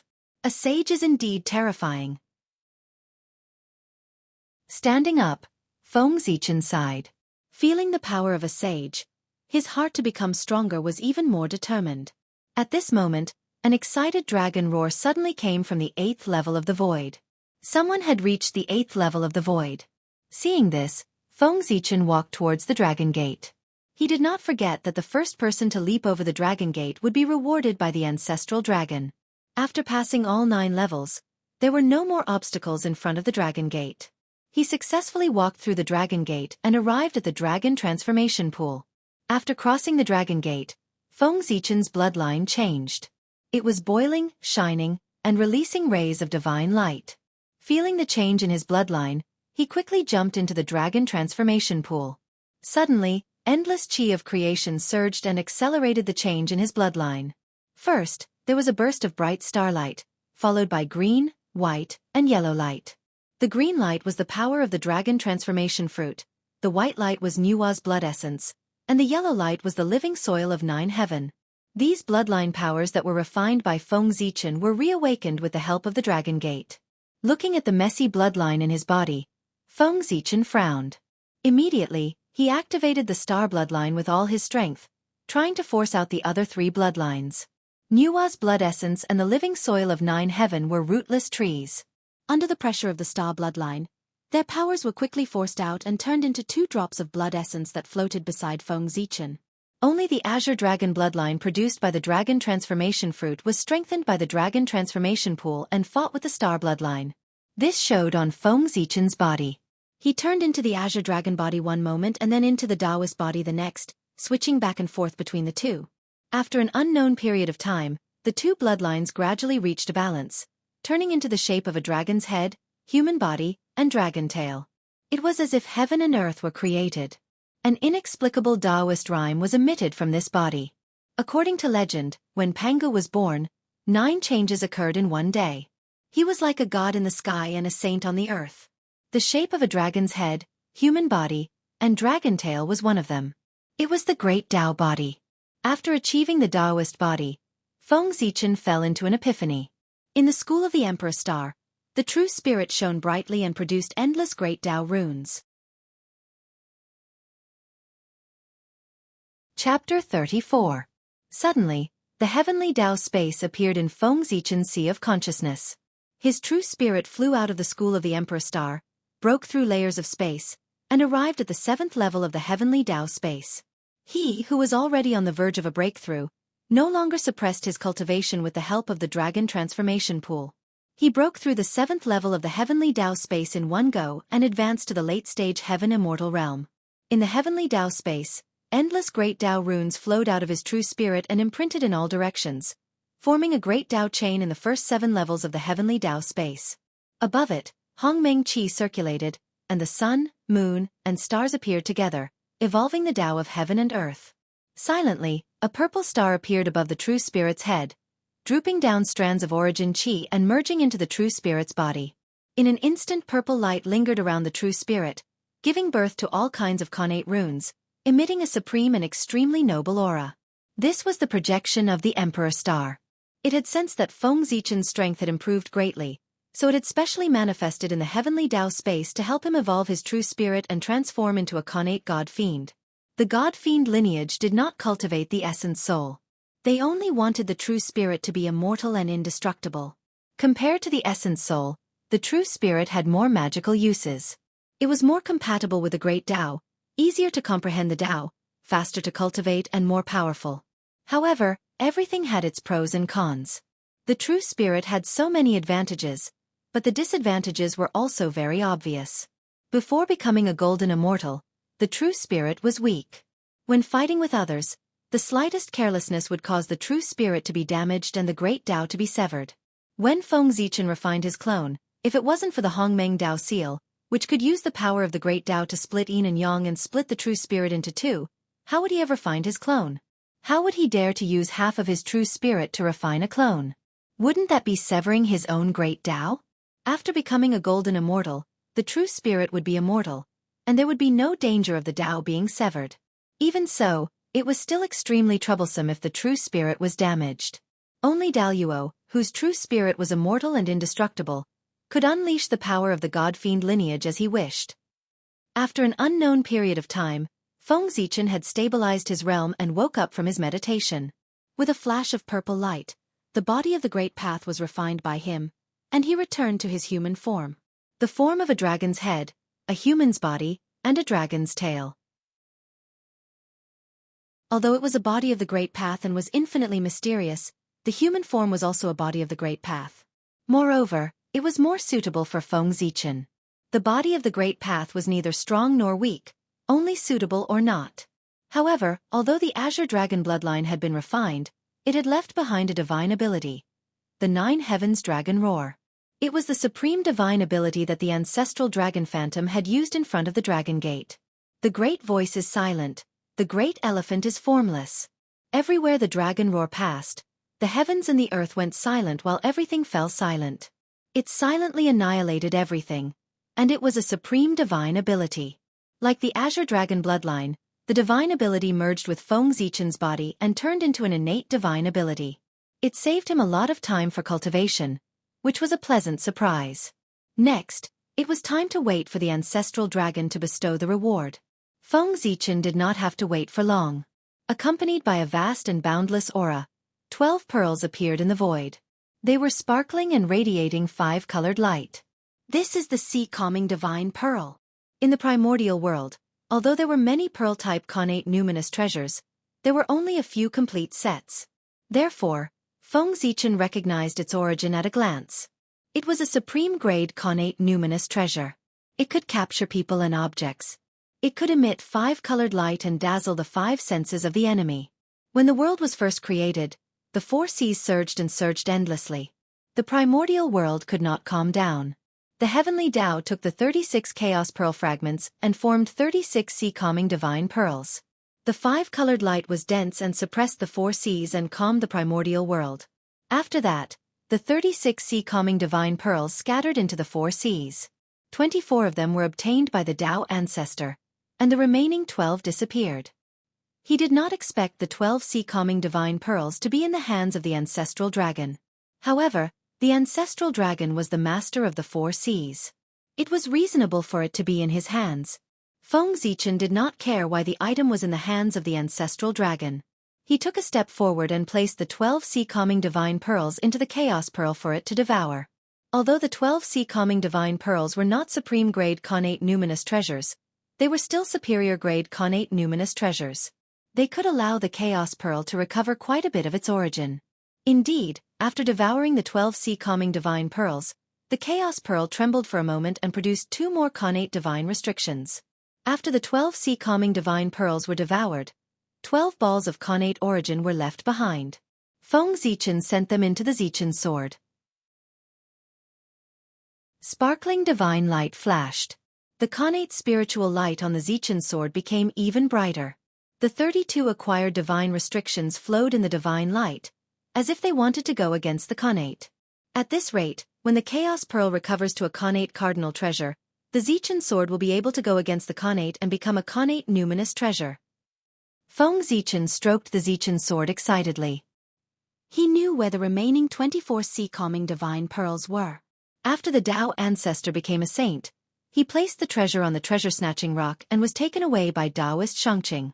Then, after Taoist Xianxia became a saint, he gave the treasure to the outer sect's eldest disciple, Zhao Gongming. Now, the 3 pure ones had yet to become saints. The treasure was still in the hands of Taoist Xianxia. When his clone was born and became his disciple, he might be able to get the item. Feng Zichen did not care about the miserable outcome of the immortals of Jie School during the God Conferment Tribulation. The most important thing now was the Magi Demon Tribulation. If he could not survive this tribulation, everything would be over. There was no future to talk about. After surviving this tribulation, the world would be his to roam freely. A mere God Conferment Tribulation would be nothing. After putting away the sea-calming divine pearl, Feng Zichen did not leave. Instead, he sat cross-legged and chanted the great Tao incantation, explaining the secrets of the postnatal divine Tao. The Tao is learned from the heart, and the heart is fake. The incense burns in the jade furnace, and the heart is in front of the emperor. The true spirit looks down, and the immortal is in the pavilion. Your servant's message reaches the 9 heavens. Following Feng Zichen's narration, the power of heaven and earth descended. Runes danced in the sky, intertwining in the air to form a mystical scene. A statue of a god stood in the temple. On it, radiance shone brightly, and divine might was awe-inspiring. Around it, green light lingered, forming all the phenomena of the mortal world. Below it, all spirits appeared, burning incense and praying to it, entrusting their beautiful wishes. That was the method of collecting incense and condensing an incarnation. Such a method might be useless to other powerful beings. However, for a sacred beast like the ancestral dragon, it was comparable to a supreme method. Guarding the 4 extremes, one could not leave unless there was a great tribulation of heaven and earth. How was that different from being in prison? Collecting incense and condensing an incarnation. Using one's true body to suppress the 4 extremes, and using an incarnation to walk on the land of the primitive world. That was the method that the 4 sacred beasts thought of when the postnatal divine Tao rose. Now, Feng Zichen was talking about the postnatal divine Tao in the dragon transformation pool, imparting the method of condensing an incarnation of incense. One could imagine how shocked the 4 sacred beasts were. In the depths of time and space, in a space completely formed by the great Tao of the 5 elements, 5 indescribable consciousnesses gathered together and silently watched Feng Zichen, deducing the feasibility of the incarnation of incense. Now that they met again, the hatred in their hearts had disappeared, and only endless melancholy was left. The more they deduced, the more they felt that this method was magical. It was as if it was tailor-made for them. They couldn't help but laugh. Seeing this, the ancestral dragon nodded and lowered a divine thought into the dragon transformation pool.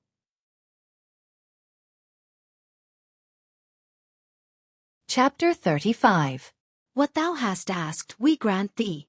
It was like the soft whisper of the great Tao, but it was also like the rumbling of the myriad Tao. In the end, it landed in Feng Zichen's ears, but it became the most ordinary voice. It was the ancestral dragon's voice. There were no extravagant flowers or golden lotuses. He suddenly appeared in front of Feng Zichen.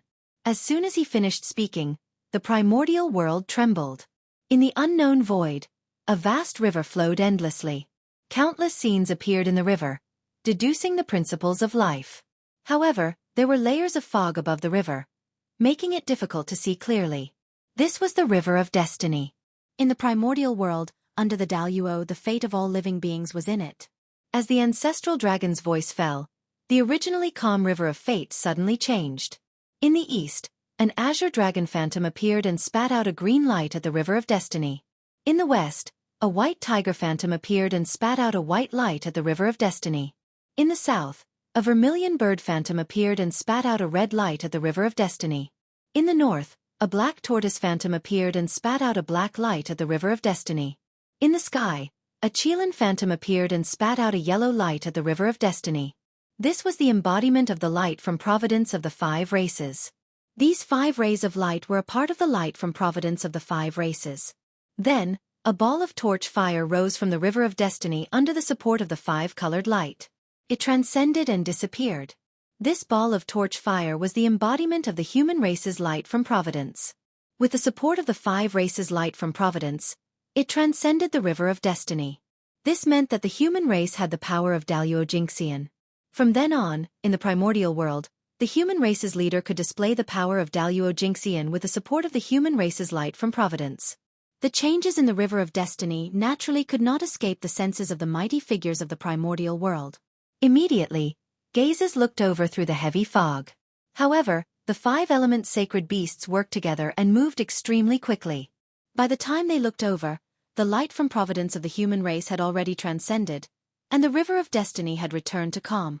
The mighty figures searched the river of destiny for a moment and did not find anything unusual, so they retreated one after another.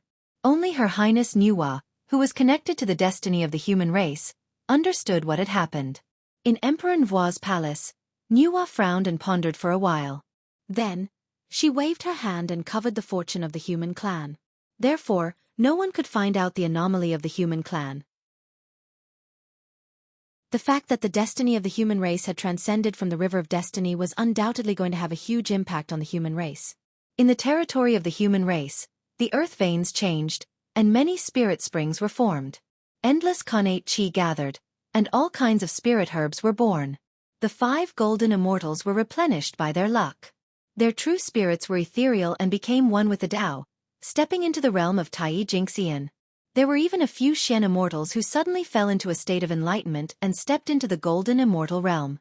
Inside the ancestral hall, the 3 leaders of the human race who were in seclusion suddenly felt a supreme power descend upon them, almost raising them to the level of Daluo.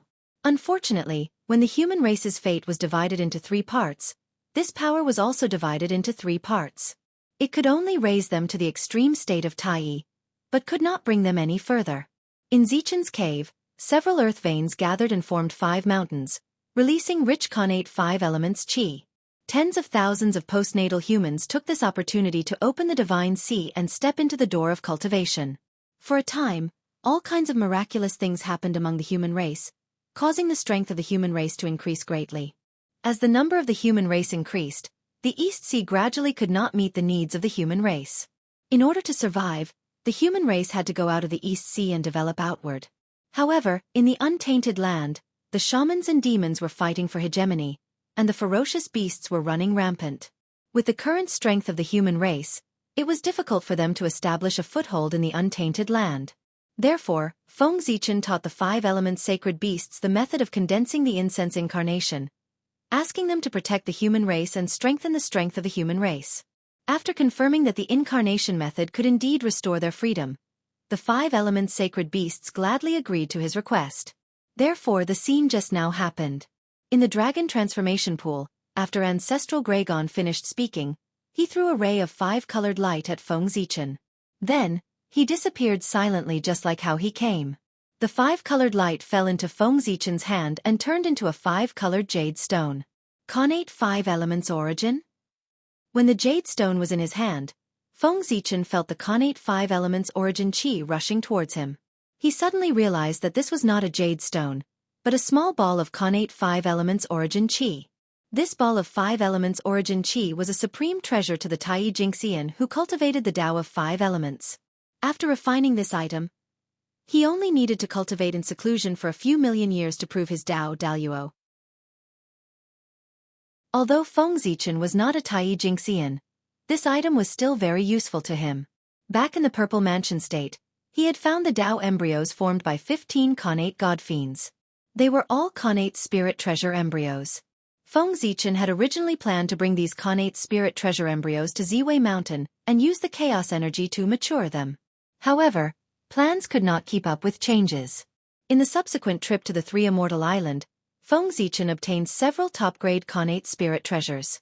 As a result, he looked down on these connate spirit treasure embryos. Then, he used the chaos bead to shatter the connate spirit treasure embryos, took their origin, and combined it with the chaos energy to refine them. In the end, the 15 connate spirit treasure embryos were refined into 3 chaos origin chi embryos, which emitted the aura of yin-yang, tri-talent, and 5 elements Tao. These 3 chaos origin chi embryos had powerful origins and were dazzling with connate indestructible spirit light. They could all nurture superior grade connate spirit treasures. However, the increase in level meant that the time it took for them to be born was greatly extended. For the tri-talent origin chi embryo, Feng Zichen still had the connate tri-talent formation, which could help it evolve quickly.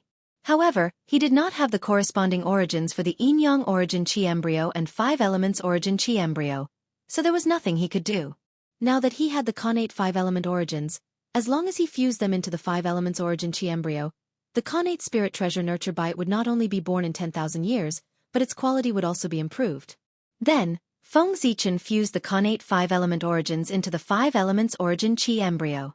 Rays of 5-colored light were emitted from the origin chi embryo, and countless connate runes flowed on its surface. One could vaguely see a 5-colored ring throbbing in the 5 elements origin chi embryo. Connate 5-element ring? Feng Zichen guessed when he noticed the appearance of the connate spirit treasure within the 5 elements origin chi embryo. After doing all this, he walked towards the exit. Since everything was done, there was no point in staying in the dragon transformation pool anymore. It was time to leave. When he arrived at the exit of the dragon transformation pool, a dazzling dragon path appeared in front of Feng Zichen. The dragon path meandered for 30,000 miles, and there were many jade lotus flowers covering the white jade tiles. This was a path specially prepared for true dragons. Well, those who could come here were those who had made the great leap and transformed into true dragons. This dragon path was prepared for them. He was probably the only one who refused to transform into a true dragon. With that thought, Feng Zichen stepped onto the dragon path.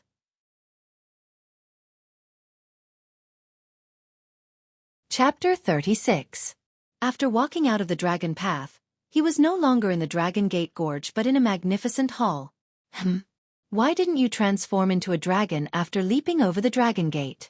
As soon as he entered the hall, Aoe, who was lying on the main seat, questioned him. Instantly, everyone's eyes turned to look at him. Feng Zichen was a little embarrassed. He couldn't possibly say that he didn't like the true dragon's body. Wouldn't he be beaten to death on the spot? He also forgot that those who could walk out of the dragon transformation pool were all true dragons. He came here in his human form, so he was naturally a little eye-catching. After thinking about it, Feng Zichen activated the Ziwei Emperor energy in his body and transformed into a purple divine dragon, surrounded by purple gas.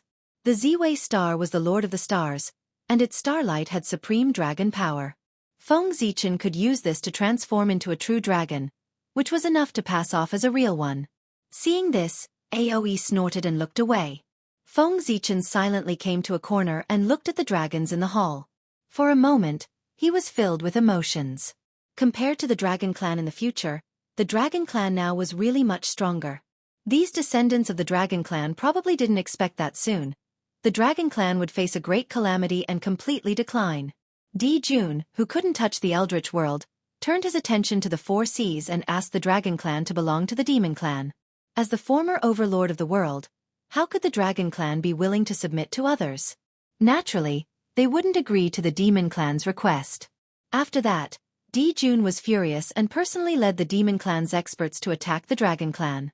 Without the ancestral dragon, how could the Dragon Clan be a match for the Demon Clan? After a great battle, the Dragon Clan's experts were all killed and injured. Feng Zichen taught the incense flame incarnation technique to the 5-element sacred beast. In addition to obtaining its protection, he also wanted to see how Di Jun would attack the Dragon Clan with the ancestral dragon's incarnation. A few hundred years later, in the 7 Luminaries prefecture of the East Sea, under the escort of 5 primordial Unity Golden Immortals, a huge ship carrying millions of humans arrived at this place and started a new life. In the air, the human elder Yoyu said to Feng Zichen in excitement, "Zichen clan, thank you so much." Elder, you're exaggerating. Feng Zichen waved his hand and hurriedly said, "I'll have to trouble you to take care of these humans in the future." Compared to that, I'm just talking. It's nothing.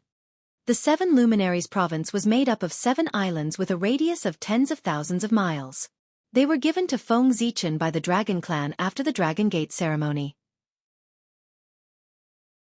After obtaining the 7 Luminaries province, the human population pressure was immediately alleviated. Moreover, this place could be used as an escape route for the human race. After all, the calamities of the primordial world all happened inland. On the other side, Feng Zichen and Yu clan were discussing the future of the humankind. On the other side, there was a huge change in the primordial world.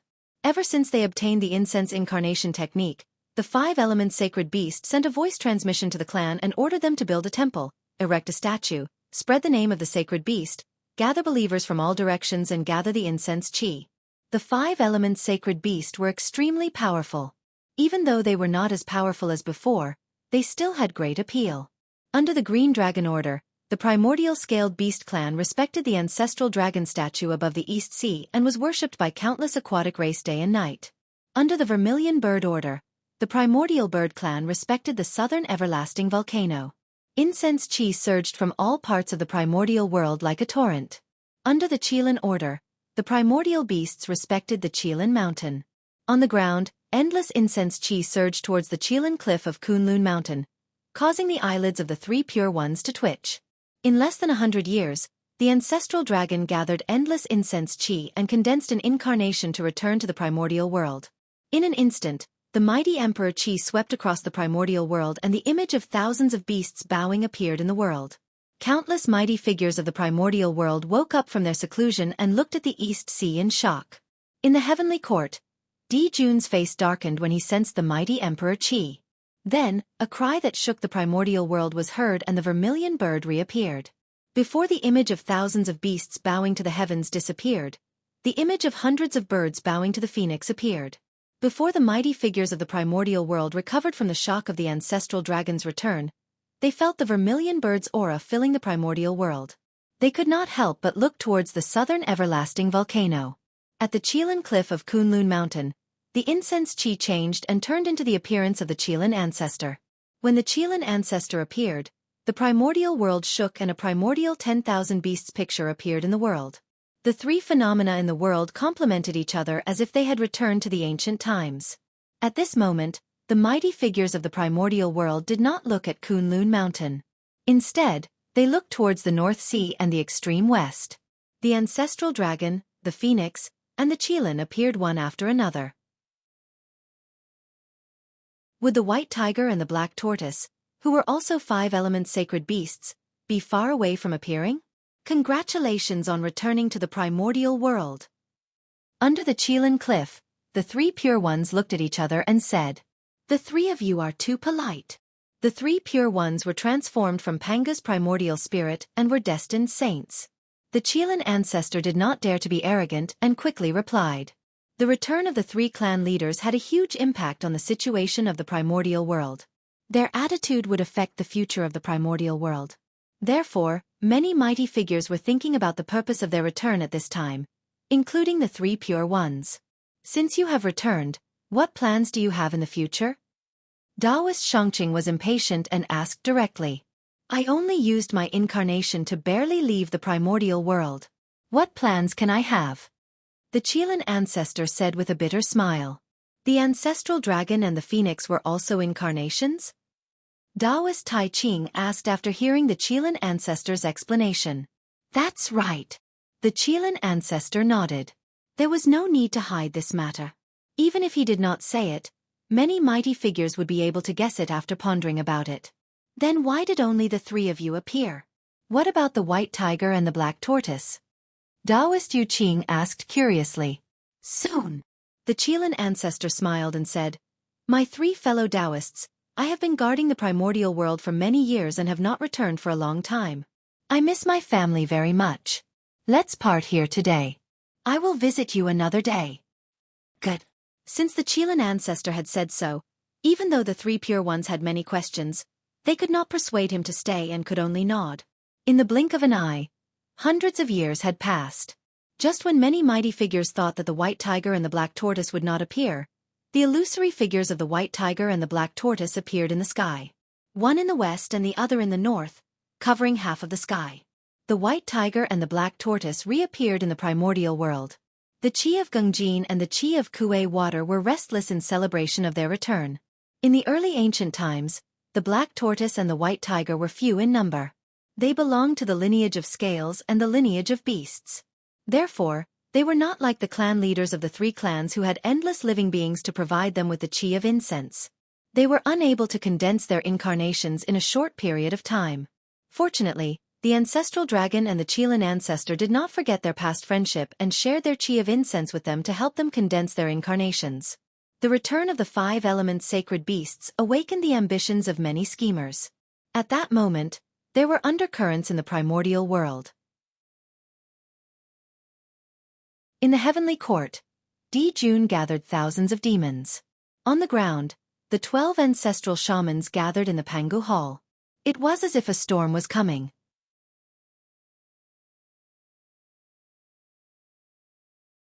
Chapter 37. In the Lingxiao Hall, Di Jun sat on the emperor's throne. The 2 rows of demon gods below him looked majestic and solemn. Your Majesty, now that the ancestral dragon has returned, please reconsider the matter of conquering the 4 seas. After a while, Bai Zhe bowed and said in a deep voice, Your Majesty, please reconsider.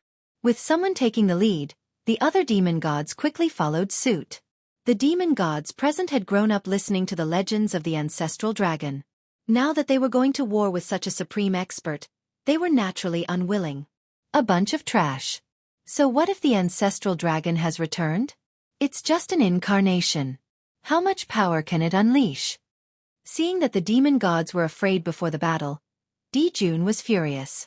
Your Majesty, please calm down. It's not that we're afraid of war. It's that the ancestral dragon has returned and the dragon race's power has increased greatly. It's not good for us to start a war rashly, and it's easy for the witch race to take advantage of us. Therefore, Your Majesty, please reconsider. When the demon gods heard this, they all lowered their heads in shame and stopped talking. Only Bai Zhe's expression did not change as he continued. Humph. The witch race is really detestable. After hearing Bai Zhe's words, Di Jun snorted coldly, but his anger subsided. Moreover, Goddess Celestial Empress is pregnant. It's not a good time to start a war. Seeing that Di Jun's anger had subsided, Bai Zhe continued to persuade him. You're right. End the court. As expected, after hearing Bai Zhe's words, Di Jun immediately put on a smile and his anger disappeared. He waved his hand and dismissed the demon gods. In the Pangu Hall, the 12 ancestral magi gathered. Di Jiang and the Candle Dragon summoned the river of time and space together, trying to find out the impact of the appearance of the 5 elements sacred beasts on the witch race. The river of time and space was filled with scenes of the war between the witch race and the demon race. Di Jiang and the Candle Dragon were about to take a closer look when the shadow of Mount Buzhou appeared and shook them out of the river of time and space. The demon race? After returning from the river of time and space, they only saw the war between the witch race and the demon race. There were no signs of the 3 races. This has nothing to do with the witch race. Our enemy is still the demon race. Di Jiang and the Candle Dragon looked at each other and said to the ancestral magi. Humph. If Hong Jun didn't side with the spirit creatures, those feathered animals would have been destroyed long ago. Zhu Rong snorted coldly and said discontentedly. That's right. How can those spirit creatures ever rival us, Panga's descendants? Last time, we had broken the heaven, but Hong Jun suddenly showed up and saved our people. Damn it! Gong Gong cursed as well. Hong Jun is really going too far. How unfair is the heavenly Tao? It only knows how to side with the demons. The group of ancestral sorcerers were in Panga's hall, scolding Hong Jun furiously. Well, brothers, don't scold him anymore. After all, Hong Jun is a Tao ancestor, the founder of the primordial chaos realm. Scolding him will damage his luck. Seeing that the ancestral sorcerers were getting more and more unpleasant with their words, even scolding the heavenly axiom, a female ancestral sorcerer with a benevolent face advised. Sister Hutu, don't worry. This is Panga's hall. No matter how unpleasant our words are, Hongjun can't hear it, Zhu Rong said with a smile. Yes, we can't scold him outside, but can't we scold him in Panga's hall? Gong Gong echoed. The female ancestral sorcerer, Hutu, smiled helplessly and didn't say anything. Panga's hall was transformed by Panga's head. It was a world of its own inside, isolated from all probing. Not to mention Hongjun, even the heavenly Tao couldn't calculate everything that happened in Panga's hall. Therefore, the 12 ancestral sorcerers had no scruples in Panga's hall. No matter how shocked the untainted land was, what the sorcerer and demon tribes planned, and what the powerful figures planned, it had nothing to do with Feng Zichen. He was only a fairy immortal, so he couldn't participate in such a big event. Now, he was in the human tribe's ancestral hall, discussing the future of the human tribe with the 3 leaders and elders of the human tribe. After 10,000 years of development, the human tribe's population had increased to a terrifying number. Countless humans were born every moment. The human tribe could be seen everywhere on the East Sea. If not, Feng Zichen wouldn't have transferred some of the human tribe to the 7 Luminaries Prefecture immediately after he got there. It was because the East Sea couldn't bear so many humans. Speaking of which, the reason why the human tribe's population grew so fast was related to Feng Zichen. It was after he passed down the fiend god orthodoxy that the human tribe's population grew explosively. Previously, the postnatal human tribe couldn't cultivate. They only lived for 100 years and returned to the untainted land after experiencing birth, old age, illness, and death. In this way, the newborn human tribe and the dead human tribe reached a delicate balance, and their growth was naturally slow. However, after Feng Zichen passed down the fiend god orthodoxy, the postnatal human tribe embarked on the path of cultivation, and their lifespans increased greatly. Furthermore, there were no ethics or order in the primordial era. Their lifestyle was open, and there were no restrictions on reproduction. In addition, Queen Nuwa set up a barrier to protect the human tribe, causing the ferocious beasts in the human tribe's territory to retreat and flee. There were no longer any natural threats. As a result, the number of newborns kept increasing while the number of deaths kept decreasing. As a result, the human tribe's population naturally increased. Now, Feng Zichen and the upper echelons of the human tribe were gathered in the ancestral hall to solve this problem. By setting down ethics and principles, even if this problem can't be solved, it can greatly alleviate the human tribe's current predicament. Feng Zichen said confidently. This was something that had been verified in later generations. It could definitely solve the human tribe's current problem. What do you mean? Everyone was puzzled. Set up a marriage ceremony so that people know their mother and father. Let the bloodline be passed down in an orderly manner. There will be traces to follow and roots to rely on. After saying this, Feng Zichen stopped and gave everyone time to think. To put it bluntly, this was the change from a matriarchal society to a patriarchal society. It was inevitable. This is a good idea, but the human tribe has a large population. How can it be implemented? Although everyone agreed with Feng Zichen's idea, they felt that it was too difficult to implement and was somewhat unrealistic. With surnames as tribes, clans as bloodlines, and names as homes, the entire human tribe will be divided into 3 levels. This way, it will be much easier to manage. Feng Zichen had long expected this problem and also thought of a solution. According to his idea, the human tribe would be divided into 9 tribes, which would be ruled by 9 Tai Jingxian. Each tribe would set up a large branch, which would be ruled by human golden immortals. Each branch would set up a large family, which would be ruled by human mystic immortals. Such a division would be like a country, and it would be much more convenient to manage the human tribe. In later generations, these things were all done by Fuxi. It was his contribution to becoming the heavenly emperor of the human tribe. Now, Feng Zichen had said it in advance. As for whether the heavenly Tao would find trouble with him, Feng Zichen was very sure that it would not. Before Fuxi, the human tribe had lived in the primordial world for hundreds of thousands of years. How could it not give birth to an advanced civilization?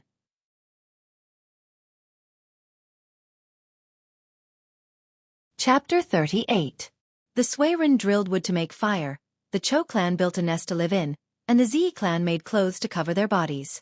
The 3 of them were all people with great wisdom. How could they not think of a solution? Taoist Tai Ching preached to the human race, educated all living beings, and opened the chapter of morality.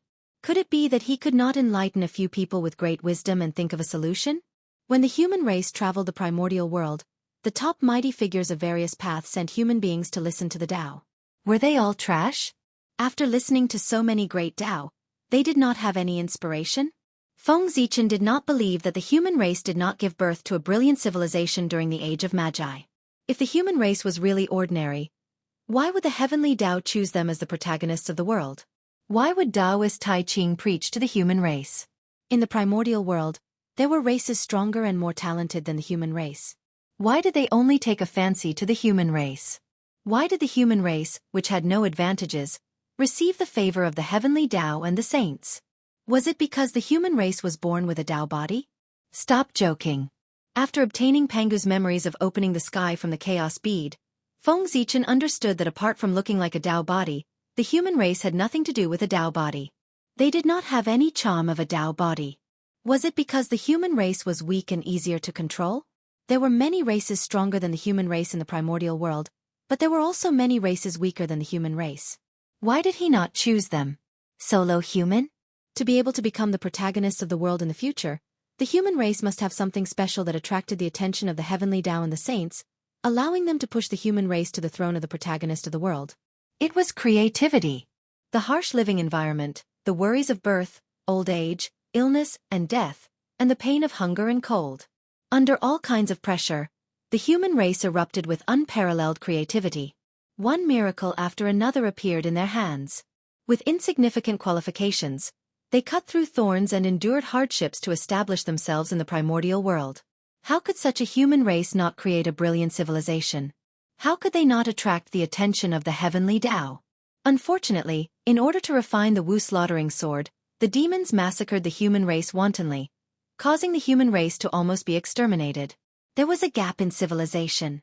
That was why there was the 3 emperors rule of the world and 5 emperors rule in the future.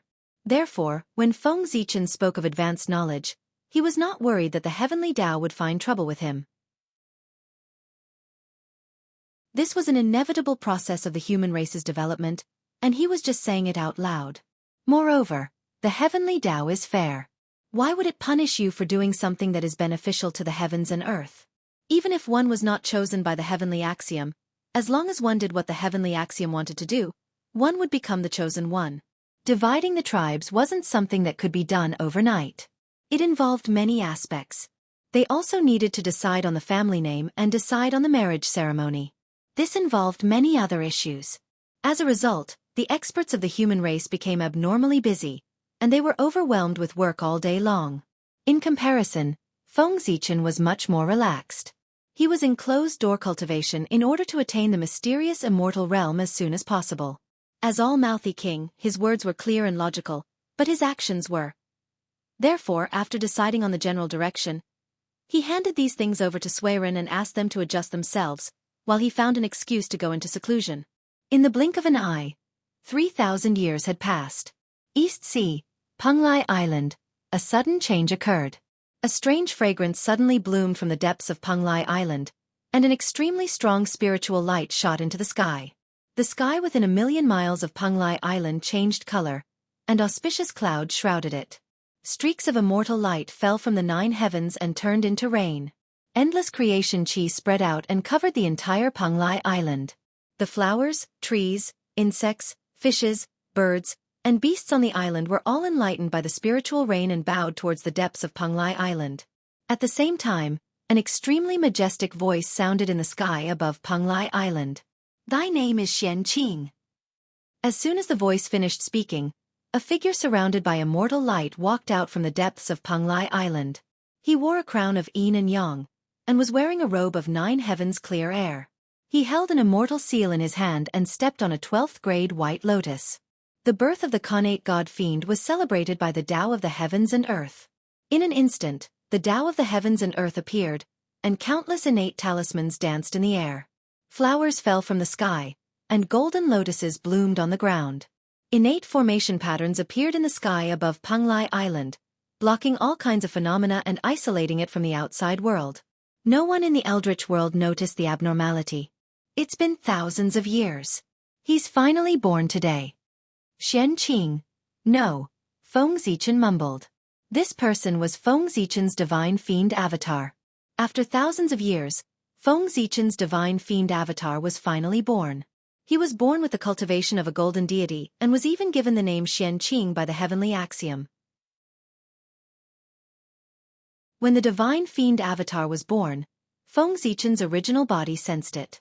Countless insights about the golden deity stage flowed into his mind. His true spirit trembled and let out a dazzling light. Countless true runes of the great Tao appeared and disappeared on his true spirit, intertwining with the rules of the great Tao and imprinting them on his true spirit. A mysterious Tao light rose from his true spirit and shone in all directions. Under the illumination of the mysterious Tao light, his true spirit was transforming and growing, resonating with the Tao in the void. A mysterious and ethereal Tao rune was emitted from Feng Zichen's body. Suddenly, his true spirit moved and entered the 9 layers of the heavenly axiom, merging with the Xian deity Tao fruit. Feng Zichen had stepped into the Xian deity stage with the help of his divine fiend avatar. After merging with the Xian deity Tao fruit, his true spirit's momentum did not decrease. It crossed the 3 layers of the heavenly axiom and entered the 12th layer of the heavenly axiom. Only then did his true spirit stop. It deduced the Hongmeng stars and the Tao of heaven and earth and imprinted them in the void. Xian, the heavens. Xian deities could keep their promises and communicate with the heavens. After stepping into the Xian deity stage, they could communicate with the heavens and earth. Their every move would be supported by the power of heaven and earth, and their power would multiply. It was very different from the heavenly immortal stage. In the boundless starry sky, the Emperor Star dropped even more chi of origin into the 12th layer of the heavenly axiom. It condensed around Feng Zichen's true spirit and turned into a palace of the Emperor Star that was filled with the true meaning of the great Tao. This palace of the Emperor Star was different from the one in Feng Zichen's Sea of Consciousness. It seemed to have a real body and emitted rich power of the great Tao. It was not like the palace of the Emperor Star in his Sea of Consciousness. It was just a projection and only had a trace of the great Tao's charm left. The palace of the Emperor Star was connected to the Emperor Star and was supported by its power.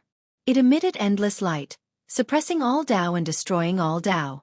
The true spirit resided in it and was protected by it. It was difficult to be hurt by external forces and unpredictable. When fighting with others, he did not have to worry about his true spirit being damaged or his great Tao being severed. He also did not have to worry about being seen through and falling into a trap. After his clone was born, he did not leave the Penglai Immortal Island. Instead, he went into seclusion to cultivate. The Penglai Immortal Island was too far away from Mount Kunlun. There were many demons and ghosts on the way, and it was extremely dangerous. Moreover, the 3 pure ones often traveled in search of the opportunity to become saints. They might not be on Mount Kunlun at this time. It was better to wait until the 3 pure ones became saints and the primordial world stopped fighting. It would be safer to go and acknowledge him as his master.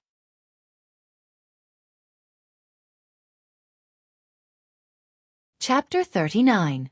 After making the arrangements for his clone, Feng Zichen did not come out of seclusion. Instead, he took out the supreme treasure of the human race, the flint fire.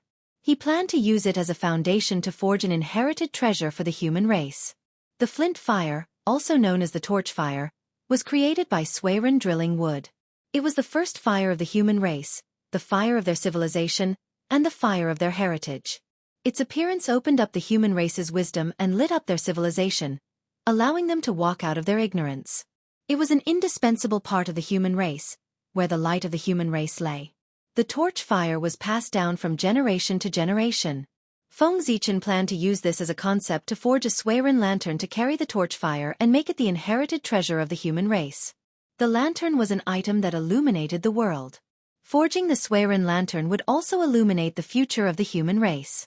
Then, Feng Zichen took out 2 flints, planning to use them as materials to forge the body of the lantern. These were the 2 merit flints that were created after he invented the method of obtaining fire from flints. They were the most compatible with the flint fire attribute. Throwing the merit flints into the air, Feng Zichen activated the power of heaven and earth. Runes of the great Tao appeared and danced around the merit flints. Then he took out a streak of Hongmeng origin chi from the Hongmeng Tao seal, a streak of chaos origin chi from the chaos bead, and a streak of connate star origin chi from the school of the Emperor Star. The 3 streaks of origin chi turned into a raging fire. Using the void as a furnace, they refined the runes of the great Tao into the flints. The shape of the flints changed accordingly, transforming into the shape of a lantern. This refining method was created by Feng Zichen after he studied the connate divine restriction. By refining the power of heaven and earth into a spiritual treasure, it would be endlessly powerful and spiritually powerful. The power of heaven and earth was vast and boundless. It was not easy to refine it into a spiritual treasure. If it could be done so easily, this refining method would have been spread throughout the eldritch wilderness and become the mainstream of the refining lineage. Feng Zichen would not have to discover it. The origin qi of Hongmeng was the source of all Daos. The origin qi of chaos was the beginning of all qi. The origin qi of the innate stars was the essence of heaven and earth. It was with the power of these three that Feng Zichen was able to refine the power of heaven and earth into Feng Zichen and create a spiritual treasure. Otherwise, he would be powerless in the face of the powerful power of heaven and earth. Unfortunately, these three qis were too rare. Only one could be born every tens of thousands of years. The next time he wanted to use this method to refine a spiritual treasure, he would have to wait tens of thousands of years. After the lamp was completed, Feng Zichen turned the faith power of the humans into the lamp oil and placed Xianxia into the lamp. Henceforth, as long as the human race was not exterminated, the flames would not stop burning. After the Suiren lantern was successfully refined, it shone brightly with the radiance of the human Tao. Dense qi of merit flowed within, forming 40 acquired divine seals. Looking at the Suiren lantern, Feng Zichen was very excited. Although this treasure was only a supreme-grade acquired spiritual treasure, the Suiren lantern was connected to the fate of the human race. As the human race grew stronger, it would become a supreme acquired spiritual treasure. The Suiren lantern spun in the air for a moment and turned into a ray of light, completely merging into the fate of the human race and becoming a part of it. The Suiren lantern was not a treasure of a person, but a treasure of an entire race. In the future, as long as the human race had the human race in their hearts, they would be able to connect with the fate of the human race and summon the projection of the Suiren lantern to kill enemies, defend themselves and comprehend the Tao. The more sincere one's heart was, the stronger the projection of the Suiren lantern would be. After doing all this, Feng Zichen nodded with satisfaction, got up, and walked out. After 3,000 years of development, the human race was no longer the same as before. With the ancestral hall as the center, 8 huge cities were built in all directions, controlled by the 8 tribes. These 8 huge cities were all located on the Dragon Vein. Feng Zichen had traveled all over the East Sea and used the purple star's purple star to measure the earth veins. The qi of the Dragon Vein merged with the fate of the human race, giving birth to 8 kings' qi. Feng Zichen used the 8 kings' qi as the foundation to set up a formation to receive the purple star's qi, strengthening the fate of the human race and giving birth to the emperor's qi. The purple star was the ruler of the stars and its main destiny was the emperor's qi. Its starlight was the emperor's light, and it had the ability to destroy everything. The Dragon Vein was the earth vein that received the purple star's qi. Therefore, the dragon qi it gave birth to had the ability to suppress everything.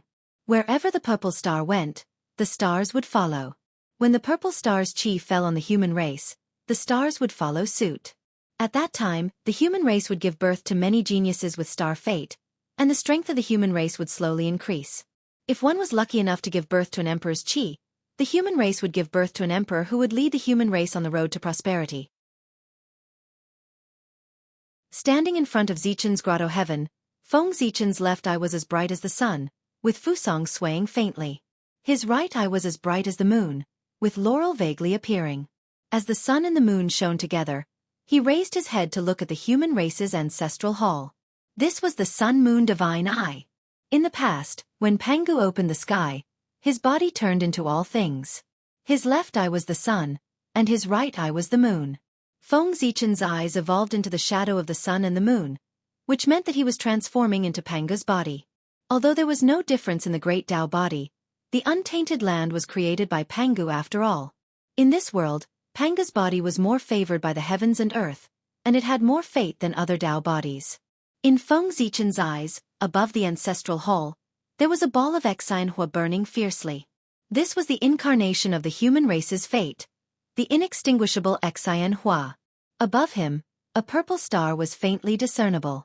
Strands of starlight hung down. This was the Emperor Star. Around him, 9 young Jiao dragons breathed out pure dragon qi at him.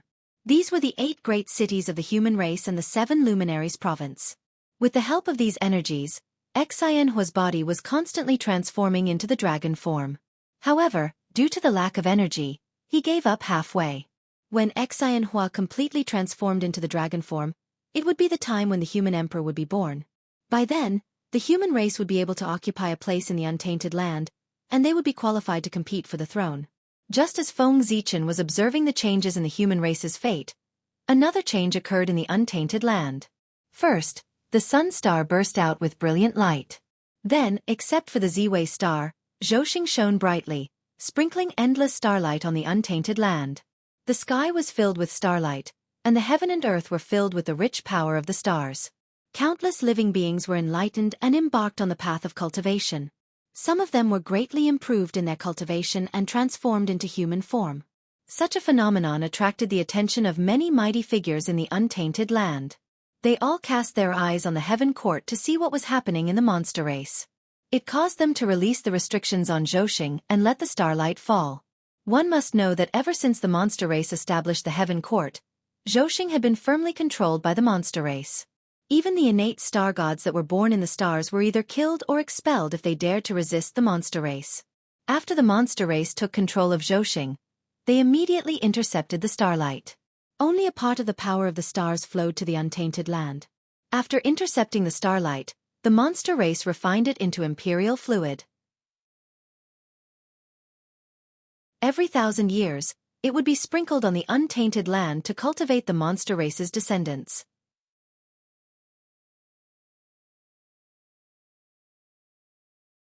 Chapter 40. In ancient times, the sun, moon and stars were extremely resplendent, and endless starlight shone down. At that moment, the power of the stars was like rain on the primordial world, as if it was covered in a layer of blurry starlight. Bathed in endless starlight, in such a unique environment, all living beings in the primordial world gained intelligence. Their cultivation advanced rapidly, and countless immortals were born. However, after the demons grasped Zhouxing, they sealed the starlight and intercepted the power of the stars, causing the power of the stars that filled the entire primordial world to decrease sharply. The ancient cultivation environment was not reversed. Such actions had severed the path of the great Tao of countless living beings. The demons were powerful. The living beings of the primordial world did not dare to say anything. They could only hide their resentment in their hearts. However, the heavenly Tao was fair. The demons did not care about the living beings of the primordial world and secretly intercepted the power of the stars, cutting off the cultivation path of all living beings. They naturally had endless negative karma. The heavenly Tao recorded all of that and left it for future settlement. The karma with the living beings of the primordial world was huge. When the demons were strong, they had endless luck and could be fearless. However, if the demons declined, how could they repay such karma? After the great Magi demon tribulation, the demons had been unable to recover from the setback. It was also related to that. The heavenly courts were decorated with lanterns and streamers. Di Jun walked around happily in his bedroom. The Donghuang Tai, who was at the side, was also smiling. Outside the bedroom, countless demon gods had gathered. They were all smiling and congratulating him. "Congratulations, Your Majesty! The Crown Prince has descended into the world. The sun and stars have moved. This is the sign of the heavens protecting the demons. We congratulate Your Majesty." In the hall, Emperor Jun was even happier after hearing this. He immediately said, "Don't worry about it. Today, I have a descendant. This is a joy for the heavenly courts and the demons. I should congratulate the world." At that point, he paused and ordered, "From today onwards, remove the restrictions of Zhouxing and let it shine on the primordial world for 1,000 years. I will pray for my son." As soon as he finished speaking, the demon gods bowed in unison. "Your Majesty is wise." Seeing how happy Di Jun was, the Donghuang Tai shook his head and smiled. He did not look like a heavenly emperor at all. He took a step forward and said, "Big brother, now that your nephew has been born, why don't you let me teach him?" Compared to Di Jun, although Tai's status was lower, his strength was the strongest among the demon clan. Even in the entire untainted world, other than the saints, no one dared to say that they were stronger than Donghuang. Moreover, Tai had always been in charge of training heavenly soldiers in the celestial court. Many of the new generation of demon gods in the celestial court had been taught by him. From this, one could see Tai's ability to nurture his disciples. However, upon hearing Dong Huang Tai's words, Di Jun, who was in a state of extreme excitement, suddenly froze. After a long while he said hesitantly, the child is still young. Let's talk about the future in the future. Tai's ability to teach his subordinates was unquestionable. However, his methods were too cruel. Having seen how Tai trained his subordinates, Di Jun naturally did not want his newborn child to suffer. Seeing that Tai still wanted to say something, Di Jun quickly interrupted. Second brother, since you like children so much, why don't you have one yourself? Which goddess do you fancy? I'll get your sister-in-law to act as a matchmaker. With your status and strength, I don't think anyone can refuse you. However, Dong Huang Tai did not buy it. He said with a cold face, Big brother, don't change the topic. I'm discussing my nephew with you. Without waiting for Di Jun to reply, a cold female voice sounded. In that case, I'll leave it to you, little uncle. It was Xianxia who had heard the conversation between the two brothers and walked out of the inner room. Very good. Seeing Xianxia come out, Dong Huang Tai stood up and bade farewell, leaving the place to the couple. Your Majesty is so muddle-headed. Countless living beings in the untainted world want to be taught by little uncle personally, but you're still hesitating. Why don't you know what to say? As soon as Dong Huang Tai left, Xianxia complained to Di Jun. Why aren't you recuperating in the back? Why did you come out? Di Jun laughed awkwardly and stepped forward.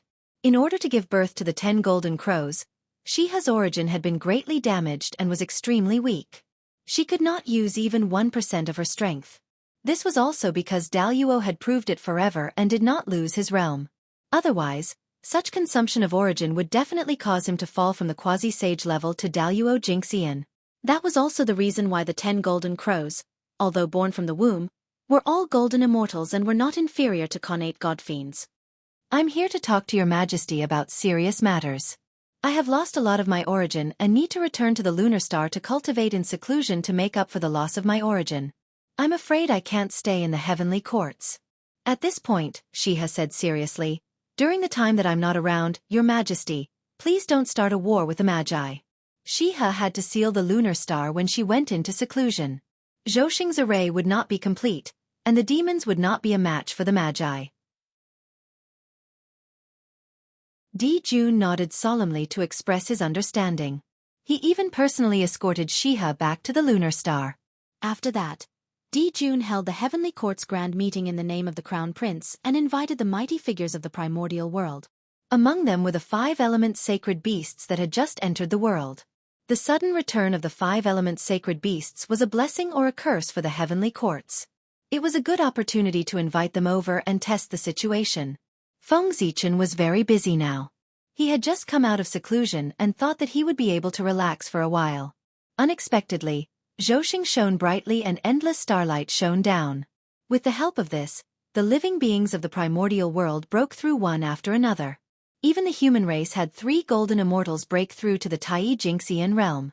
With the addition of 3 Tai Jingxian, the strength of the human race increased significantly. This was originally a joyous occasion, but the East Ocean was too small. There was no place for them to establish a tribe. Therefore, the 3 of them decided to lead a portion of the human race to migrate out and develop outwards. After all, if they stayed on the East Ocean, when would the human race become stronger? This plan was unanimously agreed to by the human race. They also set up a rule. In the future, if a Tai Jingxian was born, if they wanted to establish a tribe, they had to leave the ancestral land and develop outwards. Now, Fengzichen was busy with the migration of the human race. While searching for the dragon vein to build a city for the 3 of them, he taught them the purple star divinity.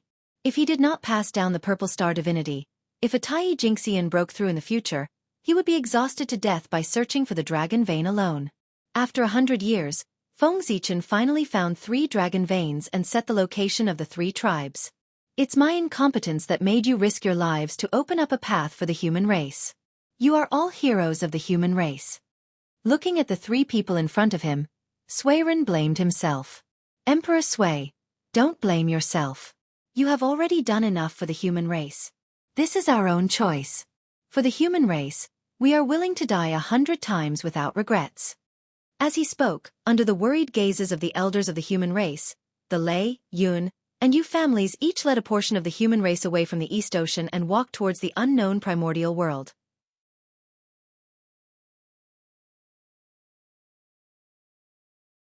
Chapter 41.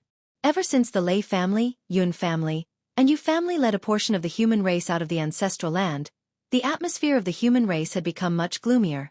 However, this also stimulated many of the clansmen, forcing them to work hard in their cultivation and strive to become stronger as soon as possible to get rid of the weak human race. On this day, Feng Zichen was cultivating when he suddenly sensed two familiar auras rushing towards him.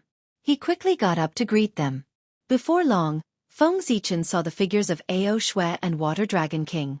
They did not maintain their dragon forms, but transformed into dragon bodies and rode on clouds. Why do you have the time to come to the human race? Seeing the two of them, Feng Zichen asked in confusion. After the ancestral dragon returned, he felt that the strength of the dragon race was much weaker than before, so he preached on the four seas and preached the Tao of Daluo to thousands of water clansmen. Water Dragon King, who had the cultivation of Tai Jingxian, should have received the attention of the ancestral dragon and stayed by his side to listen to his preaching. Why would he have the time to come to the human race? As for Ao Shui, after the ancestral dragon returned, he brought her and her brother Aoe with him and personally taught them. They should not have come to the human race. It's a letter from the heavenly court, inviting His Majesty the ancestral dragon to the heavenly court to participate in the event. His Majesty the ancestral dragon is not interested, so he sent the two of us as representatives to the heavenly court to participate in the event. Seeing the confusion in Feng Zichen's eyes, Water Dragon King took out a golden invitation and explained. Then Dragon Lord is? After hearing Water Dragon King's explanation, Feng Zichen was even more confused. You can just go to the heavenly court. Why did you come to the human race? It's His Majesty the ancestral dragon's orders. Before leaving, His Majesty specially asked me to ask if you are willing to go. After explaining, Water Dragon King said with some envy. His Majesty the ancestral dragon is very concerned about you. This is the treatment of a dragon's descendant. How enviable. That's right. Grandfather has been praising you in front of me and my elder brother. He often says things like, the Zichen clan of the human race has a limitless future, and no dragon in the entire dragon race can compare to you. Ao Shui said sourly. In the end, she even threatened Feng Zichen like a child. My big brother has secretly told me many times that the next time I see you, I must teach you a lesson. Let's see what's so special about the human Zichen clan. Feng Zichen smiled bitterly and shook his head. It seemed like the creation of the post-celestial divine Tao had a huge impact on the ancestral Gragon. However, he was also a little proud. The ancestral dragon was an ancient overlord, and even he was praising him.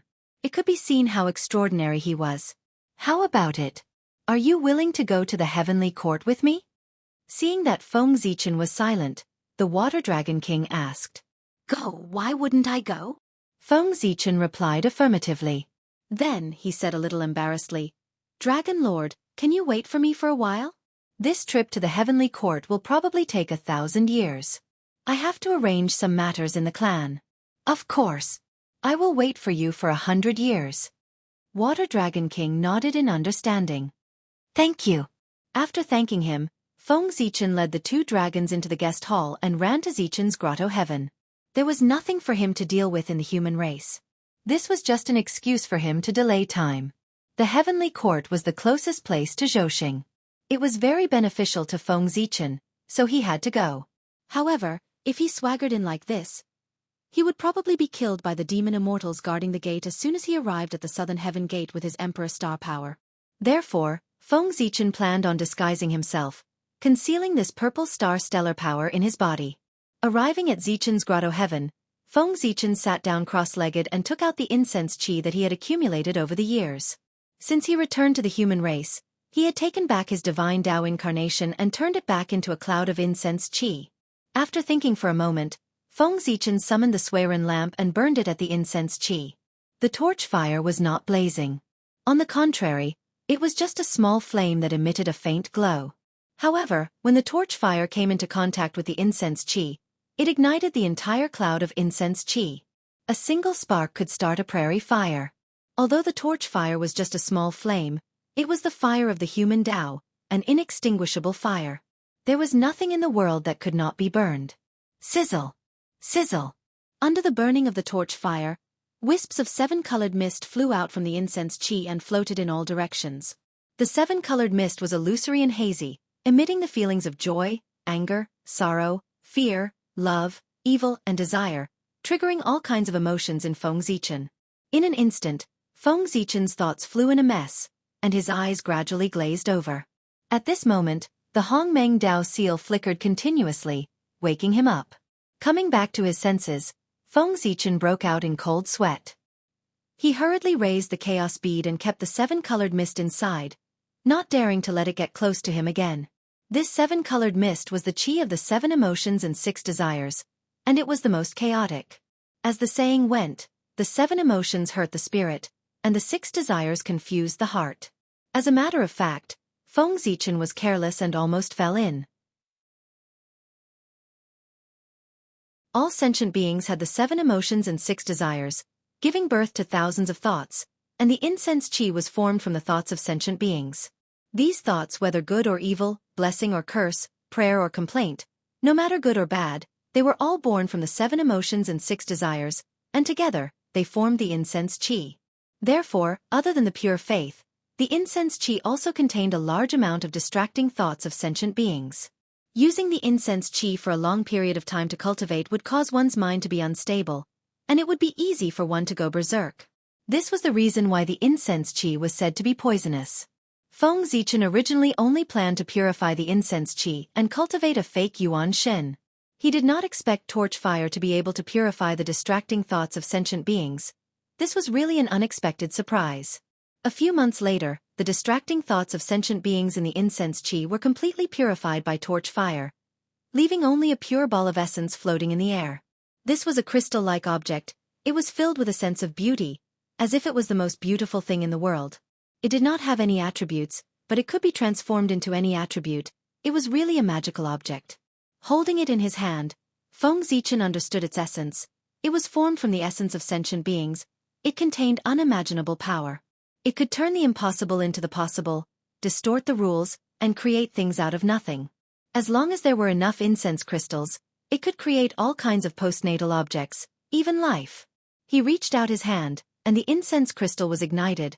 Rays of light were emitted from its body, surging into Feng Zichen's psyche ocean, forming an illusory human figure. When the incense crystal was completely burned, the human figure in his psyche ocean had completely solidified. This was the Yuan Shen, that Feng Zichen created with the incense crystals. It had the same aura as him, as if it was cultivated by him. Feng Zichen took out the Nuwa's blood essence that was forced out from the dragon transformation pool, and injected it into the Yuan Shen. A ray of light of creation flashed, and the Yuan Shen turned into the shape of a human with a dragon tail, exuding a rich qi of creation, completely covering the power of the Ziwei star. After thinking for a moment, Feng Zichen sealed the heavenly Tao dimension, leaving only a surge of qi of true spirit outside to control the Yuan Shen. With this, no one would be able to see the connection between him and the Ziwei star.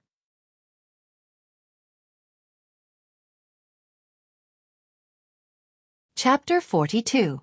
After doing all this, Feng Zichen calculated the time. He realized that only 20 years had passed, and there were still 80 years left before the 100-year deadline.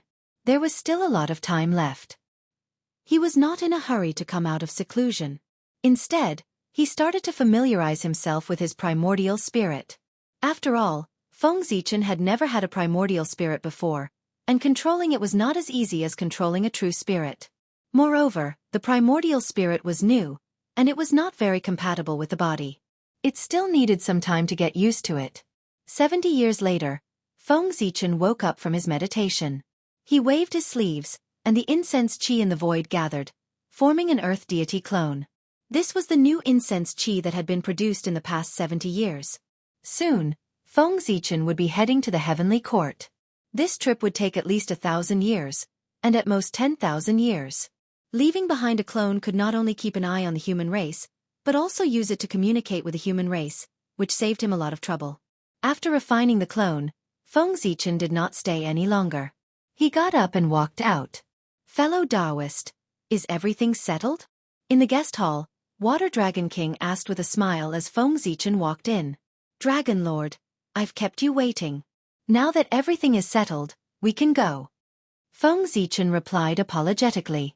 It's fine. Water Dragon King smiled and did not mind.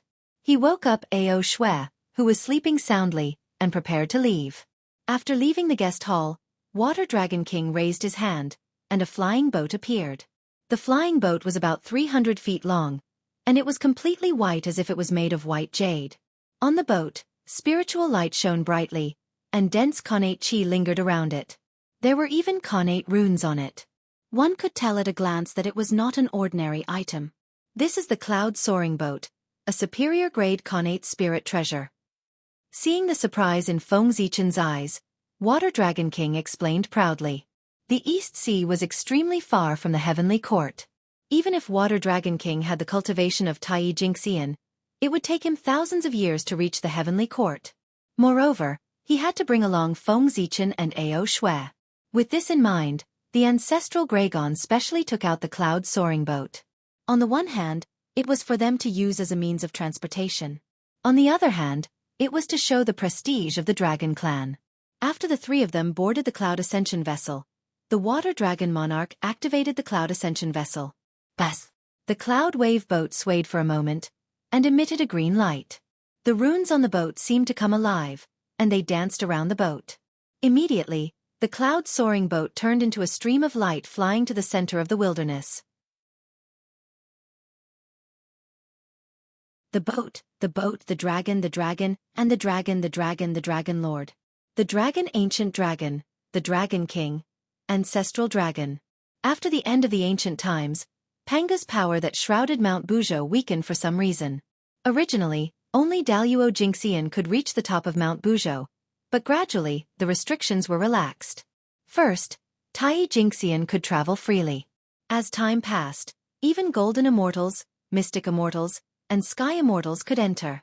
After Panga's power weakened to a certain extent, a vast world appeared in the sky above Mount Buzhou. The demon race used this world as the foundation to establish the heavenly court and dominate the wilderness. When they arrived at the top of Mount Buzhou, they looked up and saw auspicious clouds and thousands of rays of light. A grand gate was faintly discernible. That was the southern heavenly gate. Beams of divine light could be seen coming and going. It was very lively. Obviously, many people had already arrived. Speaking of which, Di Jun was the celestial the arch. He commanded Zhouxing and all living things in the wilderness. He invited many mighty figures of the wilderness to attend the gathering. Who dared to refuse? Even those top-notch sage-to-be would send disciples to present gifts even if they did not come themselves. They did not want to offend Di Jun and cause trouble. The heavenly court is on Mount Buzhou. Let's go to the heavenly court to participate in the gathering and see how the demon race is like. Water Dragon King took the lead to walk down the cloud-soaring ship and said with a sour tone.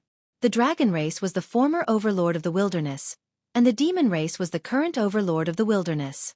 When they arrived here, the Water Dragon King could not help but compare in his heart. In the end, he realized that the demon race was more powerful than the dragon race in the past. Being provoked, he couldn't help but feel sour in his heart. On the other hand, Ao Shui did not experience the prosperity of the dragon race. He did not feel anything and looked at everything on Mount Buzhou curiously. Feng Zichen smiled and understood. He followed him down the cloud-soaring ship. However, as soon as he stepped on Mount Buzhou, he felt the Hongmeng Dao seal tremble like never before. It wanted to fly out of his sea of consciousness and rush to the depths of Mount Buzhou. At the same time, a sense of urgency came from the Hongmeng Dao seal. It kept urging Feng Zichen to walk towards the depths of Mount Buzhou. It was as if something was attracting it. This change caused Feng Zichen's expression to change. He hurriedly stopped and mobilized his spiritual power to suppress the abnormal movement of the primordial seal. No matter what was in the depths of Mount Buzhou, he could not go and take it now. There were many experts here. The slightest abnormality would attract the attention of many people. At that time, it would be hard to say whether it was a blessing or a curse. Zichen, are you okay? Why is your face so ugly? Feng Zichen's abnormality attracted Ao Shue's attention. She asked with concern. I'm fine. This place contains Panga's aura. I can't get used to it now. I'll be fine in a while. The Hongmeng Dao seal was Feng Zichen's biggest secret. Of course, he could not tell her the truth. Oh. Then you should be careful. This aura is really uncomfortable. Ao Shui did not suspect anything. She already felt uncomfortable on Mount Buzhou, let alone Feng Zichen, who was weaker than her. Water Dragon King, who was walking in front, turned back to look at Feng Zichen. He was not as naive as Ao Shui. He was not so easily fooled. However, he did not say anything. Which cultivator did not have secrets? Those who did not have secrets were destined to die in this dangerous eldritch age. The three of them shone with divine light and flew into the sky. When they arrived at the southern heavenly gate, it was as if they had stepped into another world. The void was filled with dense innate light spirit chi. Countless starlight shone down, wrapping the palaces within. It could be said that one had endless opportunities and was blessed with good fortune. This connate clear spirit chi was the immortal chi of the later generations. After the Great Witch Demon War, the connate chi dissipated and turned into postnatal chi. Only in the heavenly realm, the connate clear spirit chi was endless. Therefore, gathering the connate clear spirit chi for cultivation became the mainstream of cultivation in the later generations. This was also the reason why the later generations of immortals yearned for the heavenly realm. After passing through the southern heavenly gate, the magnificence of the heavenly court was beyond doubt. The pavilions and palaces were stacked on top of each other, surrounded by immortal chi. Thousands of golden lights, thousands of auspicious chi, purple chi filled the air, and stars shone brightly. The thousands of palaces in the heavenly court were not built by the demons. They were formed by the heavenly Tao. Therefore, they exuded a myriad of auras. Under the lead of a demon general, the three of them came to a side hall to rest. This was specially prepared for the ancestral Graygon. Unfortunately, the ancestral Graygon did not come. Feng Zichen and the other two benefited. The Magi are the descendants of the Pangu. They enjoy the legacy of the Pangu and are extraordinary. The reason why the demons can compete with them is because they have the backing of this place. In the side hall, Water Dragon King told the two of them about the secrets of the Eldritch Age.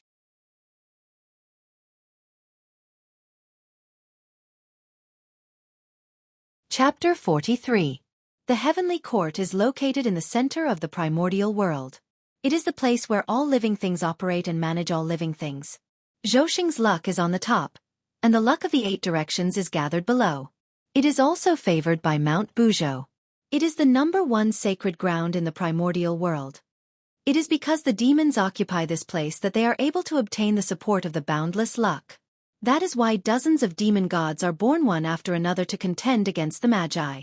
Hearing Water Dragon King's words, Feng Zichen's mind was filled with thoughts. Zhouxing was extremely important to the demons. It was simply their foundation.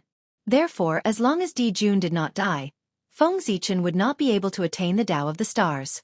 After all, as long as the Polaris star did not appear, Di Jun could continue to command the stars in the sky as the Lord of the Sun and receive boundless fortune.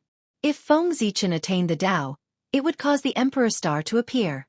Zhouxing would spontaneously move closer to the Emperor Star and withdraw its luck to the Emperor Star. How could Di Jun not be angry when the strength of the demons was greatly reduced? At this point, the demons would definitely kill the Emperor Star at all costs. Even if the saints came, they would not be able to save Feng Zichen in the face of the furious demons. However, after the Magi and demons' calamity, the top experts of the Magi and demons would perish together and fall into a deep sleep. Although top experts like Di Jun should have left behind countless backup plans to ensure that they could return in a short period of time. However, it was not easy to eliminate the top experts of the primordial world. How could the saints let them return so easily? They would definitely set up layers of obstacles to delay their return. It would be best if they never returned. At that time, it would be Feng Zichen's chance to attain the Tao. A few years later, Ao Shui and Water Dragon King went to the Lingxiao Hall to participate in the meeting. Feng Zichen had a problem with his body and stayed in seclusion in the hall. This was not his excuse. There was really something wrong with his body. Ever since he came to the heavenly court, Feng Zichen felt that there was something calling out to him in the boundless starry sky, causing him to feel uneasy. Ao Shui and Water Dragon King noticed his abnormal mood and were worried about his health, so they let him rest here. As for the thing that was calling out to him, Feng Zichen initially thought that it was the North Star. But after thinking about it, he rejected the idea. Within the space of the heavenly Tao, the true spirit was connected to the Emperor Star. If the Emperor Star wanted to call out to him, it could have directly sent down a strand of starlight from the heavenly Tao space. There was no need to go through so much trouble. However, the boundless starry sky was an important place for the demon race and was isolated by the heavens. Without Di Jun's permission, no one was allowed to enter. Even if Feng Zichen wanted to explore the starry sky, he did not have the ability to break through the sky screen. But if he didn't investigate, that thing would keep calling out to Feng Zichen, making it impossible for him to calm down. Just like that, Feng Zichen, who had been in seclusion for several months, couldn't help but come out. He planned to relax in the heaven realm and get rid of his depression. As the center of the primordial world, the heaven realm was huge. It was countless times larger than the major kiliacosm created by the saints. The heavenly court was located in the center of the heaven realm and occupied an extremely small part. Unlike the 33 levels of heaven in the future, the heaven realm had not been affected by the battle between the shamans and demons and had not been destroyed. It was still a whole and was divided into 9 fields. There were 9 fields in the sky, which were called the center and 4 corners. The center was called June Sky, the east was called Song Sky, the northeast was called Change Sky, the north was called Xian Sky, the northwest was called Yu Sky, the west was called Hao Sky, the southwest was called Zhu Sky, the south was called Yen Sky, and the southeast was called Yang Sky. As Di Jun ruled over the Great Sky, the Heavenly Court Conference was held in the Great Sky. Feng Zichen was currently in the Great Sky. After leaving the Heavenly Court, Feng Zichen casually found a direction and began to fly aimlessly. Now that the mighty figures of the primordial world were gathered in the Heavenly Court, who would dare to cause trouble in the Heaven Realm? Thus, the defenses in the Heaven Realm were a little lax. Feng Zichen flew in the Great Sky for many years and no one came to check. On this day, Feng Zichen, who had been flying for an unknown period of time, suddenly felt the clear spirit qi around him turn into clear spirit qi. Only then did he realize that he had left the central Great Sky and arrived in the Eastern Heaven. Back when the demon race established the Heavenly Court, the demons were led by Di Jun and respected him as the Heavenly Emperor, who was in charge of the Heaven Realm. They respected Fuxi as Emperor Shi, who was in charge of the Eastern Heaven. They respected Tai Yi as the East Emperor, who was in charge of the Yang Sky in the southeast. They respected Kuan Peng as the Demon Master, who was in charge of the Xian Sky in the north. The Eastern Heaven was Fuxi's territory. Stopping in his tracks, Feng Zichen sized up his surroundings. Only then did he realize that this was not the Heaven Realm but the place where the Heaven Realm and the Great Sky intersected. He was delighted. At the place where the 9 heavens intersected, the Khanate Qi was chaotic, causing the sky to be unable to cover this place. Thus, there was no sky barrier here and one could directly face Zhousing. Normally, there would definitely be heavy guards here and no outsiders would be allowed to take half a step closer. But at this moment, all the demon gods of the Heaven Realm were heading to the Lingxiao Hall to participate in the banquet. As a result, the Heavenly Court's defenses were lax, allowing Feng Zichen to barge in by accident. Feng Zichen looked up and saw the starry sea shining brightly with thousands of stars shining on it. 365 stars exploded with dazzling radiance. These 365 stars were not formed by Pangu's hair, but by the spirit of Pangu's acupoints. They corresponded to the Earth Spirit acupoints. Thus, it had supreme power and was the main star of the primordial world. However, in the center of the stars where the Emperor Star was. However, it was enveloped by endless Khanate Tao patterns, causing the Emperor Star to disappear from the starry sky. If not for Feng Zichen being connected to the Emperor Star, he would not have been able to discover its existence under the cover of the Khanate Tao patterns. This was the formation set up by Di Jun, isolating the Emperor Star in the void. It made it impossible for others to sense the existence of the Emperor Star, cutting off the possibility of the Emperor Star Lord being born.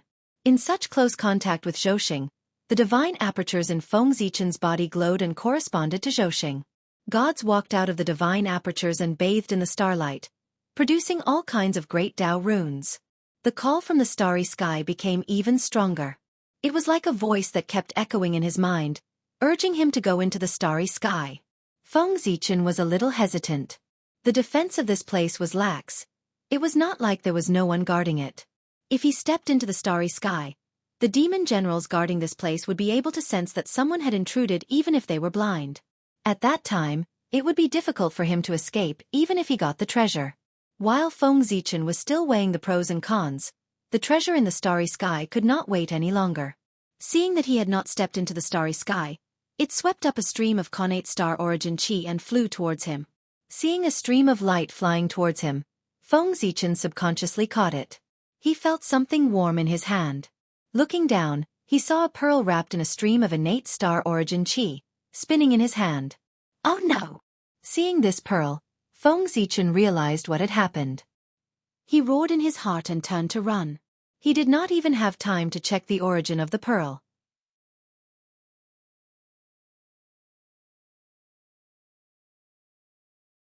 Chapter 44. How dare you! You're courting death. Before Feng Zichen could move, he heard several shouts. At the same time, several beast claws appeared in the void and clawed at him. Sensing the Xianxian aura from the beast claws, Feng Zichen heaved a sigh of relief. Fortunately, all the demon immortals at the level of Daluo Jingxian had gone to the Lingxiao Hall to participate in the banquet. There were only a few Jingxians standing guard here. Feng Zichen hurriedly raised his merit spirit light and turned it into a cauldron to protect himself. Then he fled toward the sky. Making a move against the demon race in the demon race's base camp was truly courting death. Did he really think that the 5 demi-sages, 10 demon immortals, and dozens of Daluo Jingxian were easy to bully? Feng Zichen was fast, but the demon generals were even faster. Several beast claws flashed with sharp light, creating pitch-black cracks in the void. They carried the power of the great Tao and struck the merit spirit light heavily. The merit spirit light was formed by Feng Zichen's merit. It was extremely powerful. It could even block a Daluo Jinxian's attack. How could a mere Tai Jinxian's attack break through it? After the beast claws hit the merit spirit light, strands of Shenhuang Qi fell from the cauldron and flew toward the beast claws, shattering them into pieces. Merit spirit light. What a rich merit spirit light. Who is this person? He actually has so much merit spirit light? Demon General Wu Meng said in shock when he saw the cauldron formed by the merit spirit light. That's not important. Not only did he barge into the intersection of the 9 heavens, he even dared to steal the connate star origin energy. Does he think that he can do whatever he wants with the protection of merit? Demon General Li Li said angrily when he saw Feng Zichen keep the connate star origin energy. That's right. How can an outsider be so presumptuous in the heavenly court? Demon General Zhu Fu sneered. He turned into a black light and appeared in front of Feng Zichen. Tai Jingxian was already in the realm of becoming one with Tao. He possessed the ability to mobilize the power of the great Tao. Every move he made was accompanied by the power of the great Tao, making him extremely powerful. The 3 demon generals guarding this place were all primordial unity golden immortals.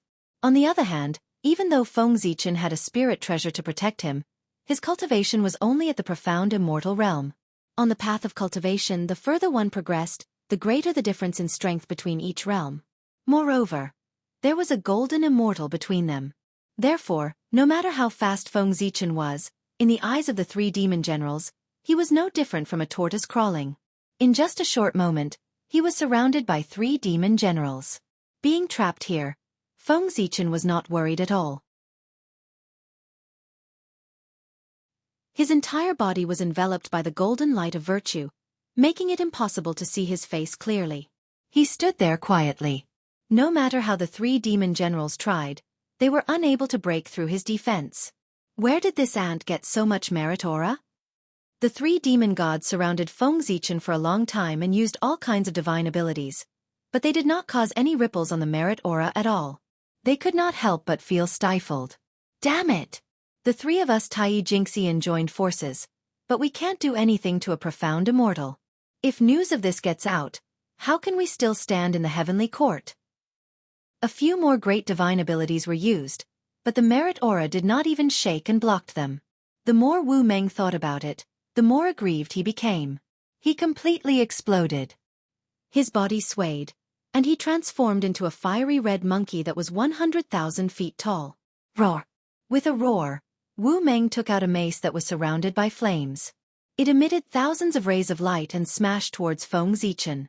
Immediately, the space began to tremble as if it could not withstand the power of the mace and was about to shatter. On the mace, the fire was unknown. It emitted an aura that could burn everything. It distorted the void and ignited the laws. Unfortunately, the defense of the merit aura was Daluo's level. No matter how strong Wu Meng's power was, it was only Tai Jingxian, far from Daluo's realm.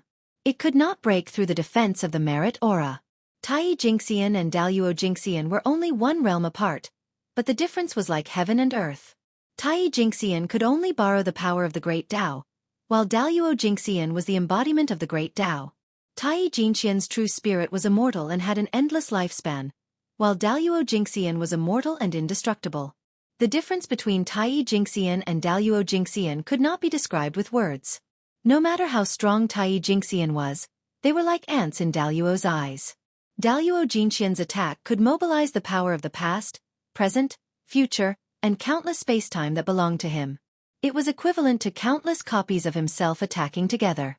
How could a primordial unity golden immortal resist such power? After his attack failed, Wu Meng fell into a rage. He fiercely raised his mace and smashed it at Feng Zichen again and again. Wu Meng calmed down. Seeing Wu Meng go crazy, Zhu Fu tried to persuade him. This person has the protection of merit. Ordinary methods will not be able to hurt him. Why don't we join forces and banish him to the void? Let's see how he can escape then. Hearing this, Wu Meng calmed down and panted heavily. Okay. Lily, who had been silent all this time, could not help but praise. This is a wonderful idea. At this moment, Feng Zichen could no longer remain calm. If they really banished him to the void, it would be troublesome if he wanted to come out again. Making up his mind, Feng Zichen planned to use the 5 elements divine light to keep them in the 5 elements realm. After he escaped, he would first remove the 5 qi in their chests. After venting his anger, he would release them. The cultivation of Tai Jingxian was to refine the 5 qi in one's chest and perfect it, reaching the realm of 5 qi unification. Removing the 5 qi in one's chest was equivalent to knocking them down to the Tai Jingxian realm. Just as the 4 of them were accumulating their Dhamma powers and about to use their respective methods, suddenly, a change occurred. Countless connate Tao patterns appeared and intersected in the void, forming the shape of the connate 8 trigrams and enveloping the 4 of them. The connate 8 trigrams were mysterious and unfathomable. As it circulated, it brought along the power of wind, thunder, water, fire, mountain, and swamp. Facing such power, the 4 of them could not resist at all and were easily suppressed. The commotion here had alarmed Fuxi, who was resting in the Shi Palace. Greetings, Your Majesty Emperor Shi. Although Fuxi had not appeared, the connate 8 trigrams was his symbol. It was unique in the primordial world. Therefore, when they saw the connate 8 trigrams appear, the 3 demon generals hurriedly bowed. Rise. This person is related to me. You don't have to bother about him. Accompanied by a lofty voice, a suction force came from the void and took Feng Zichen away. The 3 demons looked at each other and could not help but smile bitterly. This person was related to Emperor Shi. Why didn't he say so earlier? He had caused so much trouble for no reason. Under the guidance of this suction force, Feng Zichen entered an ancient palace. Emperor Shi's palace. You human, you are really bold. You actually dare to come here to steal the connate star source energy. Do you want to die? As soon as he landed, Feng Zichen heard Emperor Shi's teasing laughter and could not help but be stunned. In addition to obtaining the connate star source energy, he also obtained a pearl. Emperor Shi did not mention a word about this. Could it be that he did not notice? Thinking of this, Feng Zichen was a little excited.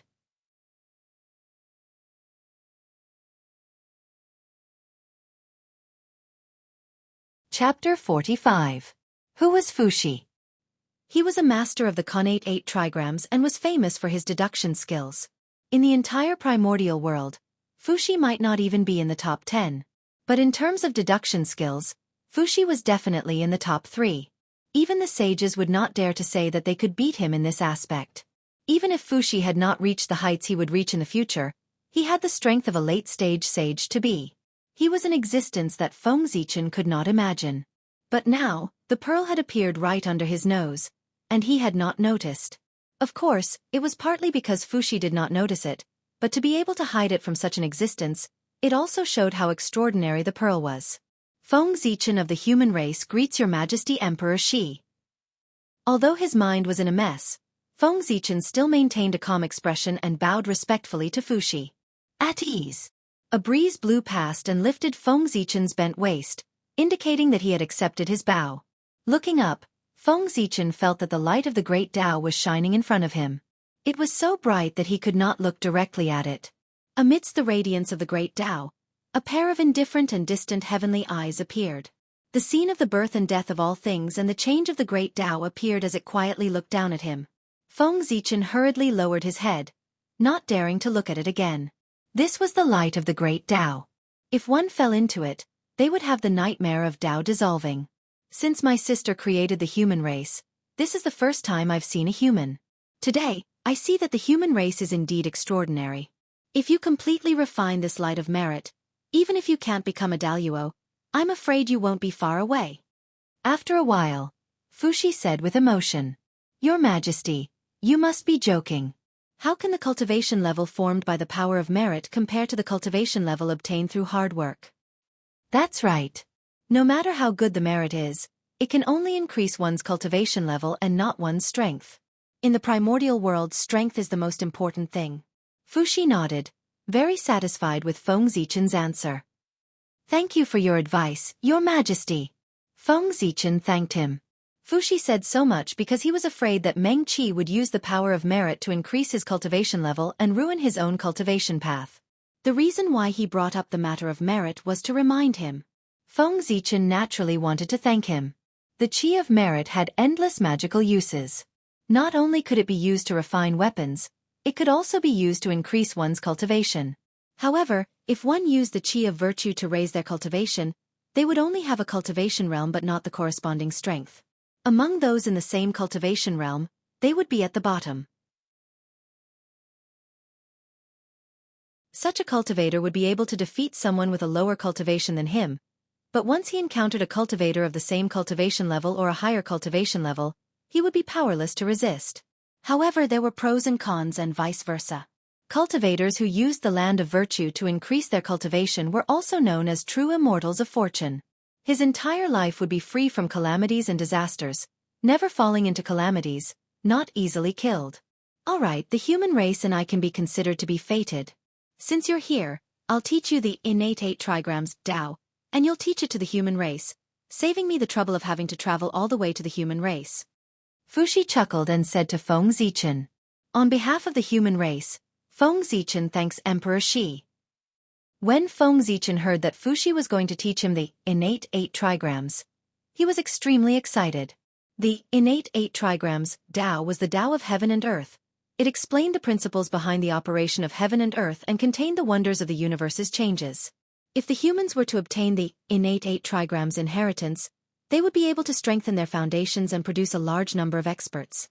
Fuxi did not react to Feng Zichen's gratitude.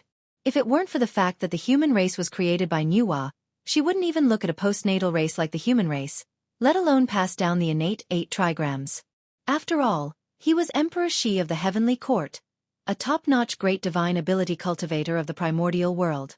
Then, Fuxi started chanting the incantations of the Tao of the innate 8 trigrams. Taiji gives birth to yin and yang give birth to the 4 symbols, and the 4 symbols give birth to the 8 trigrams. The 8 trigrams are Qian, Kuan, Zhen, Sun, Kan, Li, Zhen, and Dui. Heaven, earth, wind, thunder, water, volcano and pond. Qian 1, Dui 2, Li 3, Zhen 4, Sun 5, Kan 6, Zhen 7, Kuan 8. Heaven and earth are fixed, mountains and lakes are connected. Thunder and wind are weak, water and fire do not shoot. The 8 diagrams are wrong, those who count the past go smoothly, those who know the future go against it. Therefore it is easy to count in reverse. Following Fuxi's preaching, thousands of Tao patterns appeared in Feng Zichen's sea of consciousness, forming the shape of the 2 elements. As the yin and yang revolved, the power of Tai Yin, Xiao Yin, Tai Yang, and Xiao Yang were born, forming the 4 symbols. In the end, the four symbols changed again, forming the power of heaven, earth, wind, lightning, water, fire, mountains and lakes, forming the innate 8 trigrams. After the birth of the innate 8 trigrams, it explained the principles of the operation of heaven and earth, deduced the wonders of the changes of the universe, and created the scene of the birth and death of all things. In an instant, endless principles of the great Tao surged into Feng Zichen's mind, causing his primordial spirit to undergo all kinds of changes and emit a mysterious light. Now, Feng Zichen's true spirit was locked in the space of the heavenly Tao. Therefore, all the understanding of the great Tao was reflected on his primordial spirit. After obtaining the understanding of the innate 8 trigrams, his primordial spirit with a human body and a dragon tail suddenly twisted and jumped into the innate 8 trigrams. It received the baptism of the wind and thunder of heaven and earth, water and fire, mountain and lake. Within the innate 8 trigrams, it was as if chaos had yet to be divided. Suddenly, a ray of light appeared, cutting through the chaos, giving birth to all kinds of power between heaven and earth, and swept towards Feng Zichen's primordial spirit.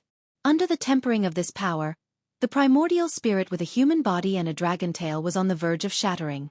At this moment, Nua's bloodline in the depths of his primordial spirit sensed the danger of his primordial spirit and trembled. It turned into a ball of creation chi, enveloping his primordial spirit and stabilizing his primordial spirit.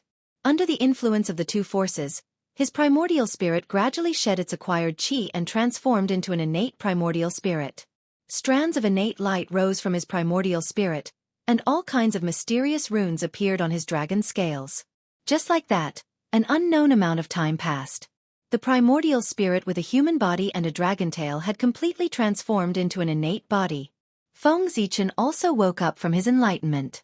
The human race will never forget Emperor Shi's kindness in teaching me the Tao. As soon as he woke up, Feng Zichen bowed to Fuxi. Feng Zichen had gained a lot from listening to Fuxi's preaching in the palace. His acquired primordial spirit had completely transformed into an innate primordial spirit. His realm had also risen from mid-stage mystic immortal to perfected mystic immortal. However, his primordial spirit had been sealed, and he still needed to leave the heavenly court to transform. No need for formalities. Fuxi replied indifferently and waved his hand at Feng Zichen. Your fate with me has come to an end. You may leave. Feng Zichen wanted to continue speaking, but he felt a boundless force and then lost consciousness. So powerful. When he woke up again, Feng Zichen realized that he was already in Great Sky's palace. The might of a quasi-sage was truly incredible. He walked around the palace, but he didn't see Ao Shui and Water Dragon King. They hadn't returned yet. The Heavenly Court Grand Assembly took at least 1,000 years, and at most 10,000 years. Only 500 years had passed, so it was normal that they hadn't returned. With that thought, Feng Zichen took out the pearl he had obtained from the starry sky. He wanted to see what kind of treasure this was that it could hide from Fuxi's senses. After imprinting his consciousness on the pearl and obtaining its information, Feng Zichen frowned.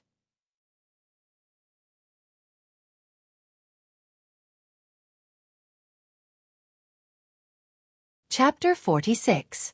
The Star Pearl was a middle-grade connate spiritual treasure. It was made by combining the chaos bead fragments with the heavenly cycle starlight and had 20 connate divine seals. It contained a miniature starry sky that could produce a stream of connate star origin energy every 1,000 years. It could also release the heavenly cycle starlight to weaken one's dermic powers. However, although the Star Pearl was good, as a middle-grade connate spiritual treasure, it was not enough to hide from Fuxi's senses. Confused, Feng Zichen probed the Star Pearl with his divine perception. Inside the Star Pearl, in the center of the vast starry sky, there was a divine tree that took root and draped down strands of star chi. The divine tree was not tall, only about 10,000 feet tall. However, in Feng Zichen's eyes, it was extremely majestic, as if it filled the entire void. The divine tree's roots were extremely developed, taking root in the void as if it was connected to the endless space. One could see streams of pure star chi flowing through the roots to the tree, providing it with nutrients. Among the countless tiny roots, there were 365 huge roots that were particularly eye-catching. From the star chi they absorbed, Feng Zichen sensed the aura of the eldritch star. The divine tree's roots crossed the layers of void and took root in the countless stars of the Eldritch Star. It absorbed the origin energy from the stars of the Eldritch Star to strengthen itself. This is the Connate Star Tree? Looking at the divine tree, Feng Zichen was pleasantly surprised. This was a supreme-grade Connate spiritual root. No wonder Fuxi could not detect the star pearl. It turned out that the tree was hidden inside. As a supreme-grade Connate spiritual root, the Connate star tree's essence was comparable to that of a presage. In addition, the Connate spiritual root had the ability to isolate itself from the heavens. Unless it was fated, no one could detect it. Although Fuxi was strong, he was not as strong as the later generations. Naturally, he could not detect it. He did not expect to gain so much from his visit to the heavenly courts. With this tree, the strength of the human race could be further improved. With that thought, Feng Zichen quickly sat down cross-legged and moved the Connate star tree into the chaos bead. Then, his primordial spirit entered the chaos bead and started refining the Connate star tree with the help of the chaos chi inside. As long as he did not refine such a treasure, there was no risk of losing it. Therefore, it was better to refine it as soon as possible. Spiritual roots like the innate star tree were of extremely high quality. As soon as he took human form, his cultivation base was already at the level of a half-saint, which made him even more talented than the other innate gods. Therefore, supreme-grade Connate spirit roots were suppressed by the heavenly Tao. Not to mention transforming into a human form, even gaining sentience was extremely difficult. Throughout the entire untainted world, most of the supreme-grade Connate spiritual roots that appeared in the world fell into the hands of the top great divine powers of the untainted world. It was refined by him to suppress his own destiny. Only the Connate Bodhi tree was able to materialize with the help of Taoist Jie Yin. This person was Taoist Kundi, one of the 6 sages in the future. From this, it could be seen how heaven-defying the aptitude of an innate spiritual root was. Without sentience, refining the Connate stellar tree was much easier than refining Connate numinous treasures. With the help of the chaos chi, Feng Zichen managed to leave his mark on the innate star tree in just 100 years. As the Connate star tree came under Feng Zichen's control, a memory from the chaos era flowed into Feng Zichen's mind. In the chaos, a terrifying battle broke out. The 3,000 demon gods used all kinds of great Tao techniques and attacked Pangu together. Pangu stood on the chaos green lotus, which emitted a dazzling green light and blocked all the divine techniques. Then, he swung his giant axe and hacked at the chaos demon gods. A beam of axe light broke through the chaos, divided the yin and yang, and evolved into all things. Several chaos demon gods were hit by the axe light. Their true spirits collapsed and their bodies collapsed, fusing into the new world. One of the demon gods that was wrapped in starlight flew out a ball of origin and fell into the starry sky when his body was destroyed. Not long after, the chaos era was created. Pangu transformed into all things and Zhouxing was born. At this time, the chaos demon god's origin appeared in the starry sky. He took the opportunity to plunder Zhouxing's origin and strengthen himself. He wanted to transform into an innate god and descend into the chaos era. Suddenly, a beam of axe light appeared out of nowhere and slashed into the starry sky. Pangu! A sorrowful roar sounded. The star demon god's consciousness was wiped out. Only a ball of demon god's origin was left, fusing with Zhouxing's origin, turning into a seed and hiding in the starry sky. The scene ended here. After sealing the memories in the depths of his spiritual ocean, Feng Zichen let out a long sigh of relief. Watching a battle at the level of Daluo was a great opportunity accompanied by great danger. The slightest carelessness could lead to Dao destruction. Therefore, every time Feng Zichen watched a battle at this level, he only took a cursory glance and did not dare to delve too deeply into it. After transmitting the memories of the Chaos Era, the Connate star tree shook. Countless inheritances of the Tao of Stars emerged from it and surged towards Feng Zichen. These inheritances included not only the Tao of Zhouxing of the Chaos Era, but also the Tao of Stars of the Star Demon God. For a moment, Feng Zichen was completely attracted by the Tao of Stars and fell into a state of enlightenment. In the blink of an eye, thousands of years had passed. I didn't expect the Connate star tree to be formed by the Star Demon God and Zhouxing's origin. It contains the Tao of Stars. What a pleasant surprise! Waking up from his meditation, Feng Zichen's face was full of joy. After refining the Connate star tree, Its various functions and origins automatically appeared in Feng Zichen's mind. The Connate star tree could absorb the endless power of the stars and carry a trace of Zhouxing's luck. Obtaining it could strengthen one's own luck and conceal one's fate. Every 1 yuan hui, 365 star fruits would be born, corresponding to the Chaos Era's main star. As long as one ate the star fruits, they could transform into the star body of the corresponding star and mobilize part of the star's power. Unfortunately, the Connate star tree was only a seedling now. It could not do anything except strengthen one's own luck. Even so, Feng Zichen was still very satisfied. Not to mention the value of the supreme-grade Connate spiritual root. Just the inheritance of the Tao of Stars made this trip worth it. Moreover, there were so many more gains. With a wave of his hand, Zichen's sword appeared in his hand. Then, he took out the remaining star origin from the star bead after it was devoured by the chaos bead and inserted it into Zichen's sword. After absorbing the star origin, Zichen's sword was further improved. Zhouxing's shadow appeared on the sword, and the Connate spiritual light shone brighter. Seeing this, Feng Zichen nodded in satisfaction. With the Zhouxing shadow, Zichen's sword finally had the aura of an emperor's sword. Zichen, are you feeling better? Feng Zichen was about to test the power of Zichen's sword when Ao Shue's voice came from outside the hall, which made him stop what he was doing. He got up and walked out. I've been in seclusion for a while. I've made some gains. I'm fine now. Feng Zichen replied as he came to Ao Shue. Wow! You've broken through? How did you do it so quickly? Ao Shue was surprised to see that not only had Feng Zichen recovered, but his cultivation had also improved.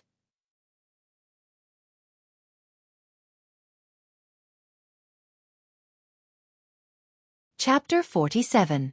Hearing Ao Shue's words, the Water Dragon King behind her also looked at Feng Zichen curiously. When they went to the Heavenly Court Conference, Feng Zichen was only at the mid-stage of the mystic immortal realm.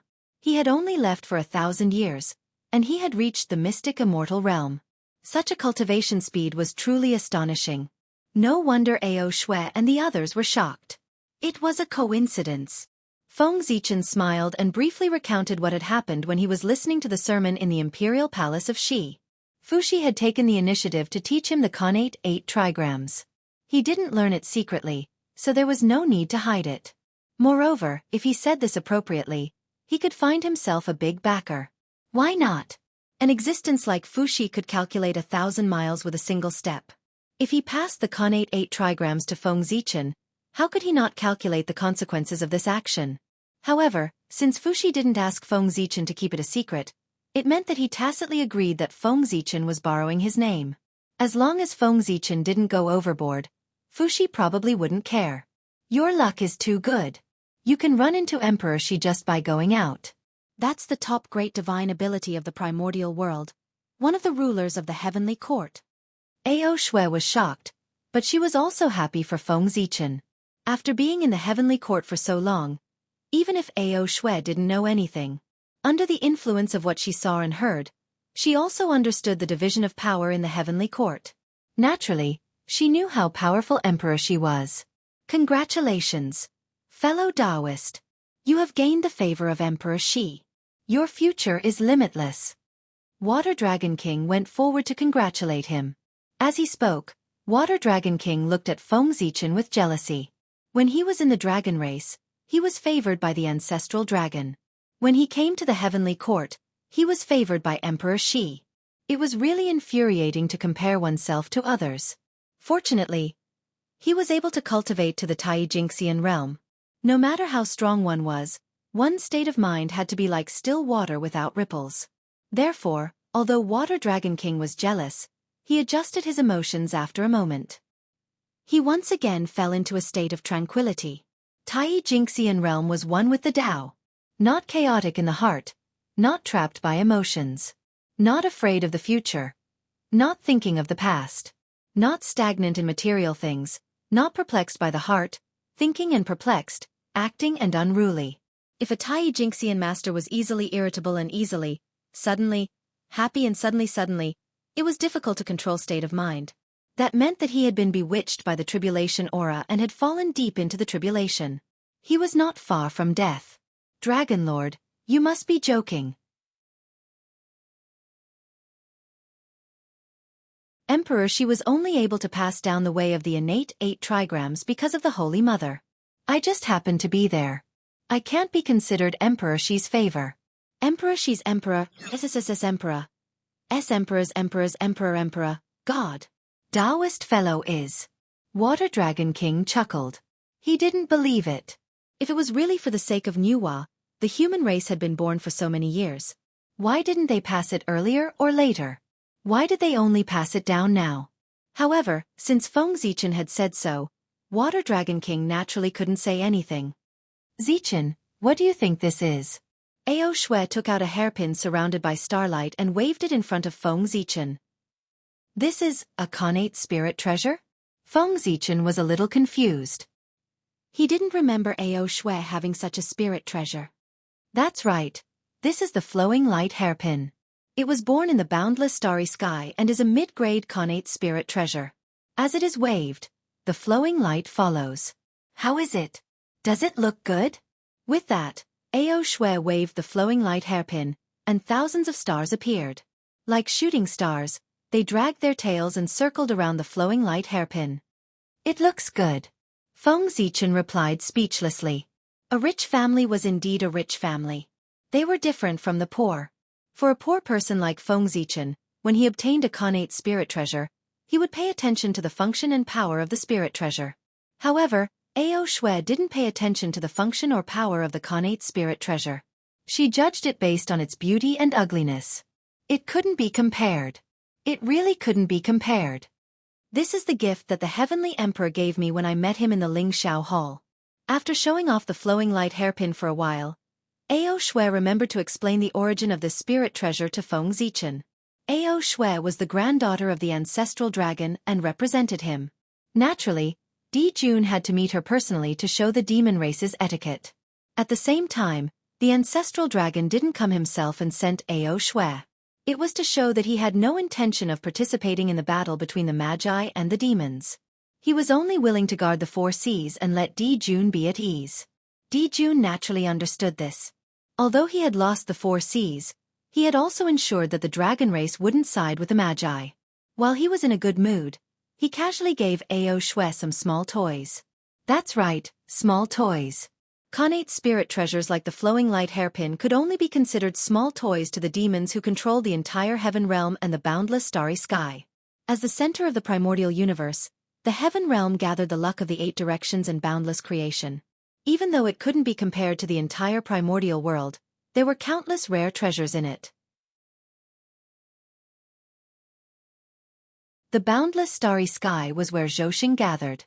Under the illumination of Zhouxing, the number of creation could be imagined. Needless to say, the 365 main stars of the primordial world all had connate spirit treasures. Think about it, Di Jun, who had such a treasure land, wouldn't care about a middle-grade connate spirit treasure. Fellow Taoist, today's heavenly court meeting has ended. We should leave. After Ao Shui and Feng Zichen played for a while, the Water Dragon King spoke up. We're leaving now. I haven't had enough fun? Ao Shui had been in the Dragon Palace since she was young. Apart from living in the human race for a period of time, it was not easy for her to come out. Of course, she did not want to go back so early. Princess, don't mess around. I still have to report what I saw in the heavenly courts to the Dragon Emperor. I can't delay. All right then. Hearing that her father was involved, Ao Shui did not dare to say anything else. On the other hand, Feng Zichen thought of the change in the Hongmeng Dao seal when he stepped onto Mount Buzhou. He decided to stay here and investigate Mount Buzhou. In that case, Dragon Lord and Ao Shui can go back first. I want to go to Mount Buzhou to pay my respects to God Pengu. Feng Zichen smiled and said to the Water Dragon King. Fellow Taoist, are you not going back with us? This place is far away from the human race. With your speed, I'm afraid it will take you more than 10,000 years to return to the human race. The Water Dragon King looked at Feng Zichen in confusion. No, since I've come to the heavenly courts, I'll regret it for the rest of my life if I don't go to Mount Buzhou. As for returning to the human race, I can take this opportunity to travel the primordial world and increase my experience. Feng Zichen thought for a while and replied. Since fellow Taoist insists, I won't persuade you anymore. Although he did not understand Feng Zichen's thoughts, Water Dragon King knew that it was useless to persuade him, so he did not say anything else. Zichen, the primordial world is so dangerous. It's too dangerous for you to go back alone. It's better to go back with us. Anyway, Mount Buzhou is there. It won't run away. It won't be too late to come back when your realm is higher. Ao Shui persuaded with a worried expression.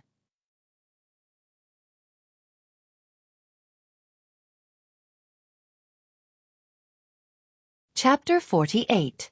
Don't worry. I have the merit spirit aura to protect me. Even if a golden immortal of the great all-embracing heaven comes, I can still hold my own, Feng Zichen said to Ao Shui as the merit spirit aura rose. All right then. Remember to inform me when you return to the human race so that I can rest assured. Ao Shui replied reluctantly. She knew about the defensive power of the light of merit. This kind of ability that was completely condensed from the chi of merit could be said to be the most extravagant ability in the Eldritch world. Its power was naturally extraordinary. Fellow cultivator, farewell. In front of the southern heavenly gate, Feng Zichen waved goodbye to the Water Dragon King and Ao Shui before walking towards Mount Buzhou. Bas! Just like last time, the moment Feng Zichen stepped onto Mount Buzhou, the Hongmeng Dao seal started to vibrate violently. If not for the fact that he had completely refined the Hongmeng Dao seal, he would have flown straight into the depths of Mount Buzhou. After suppressing the trembling of the Hongmeng Dao seal, Feng Zichen did not immediately head towards the depths of Mount Buzhou. Instead, he walked around the periphery of Mount Buzhou. The Heavenly Court Conference had just ended, and people were coming and going at the southern heavenly gate.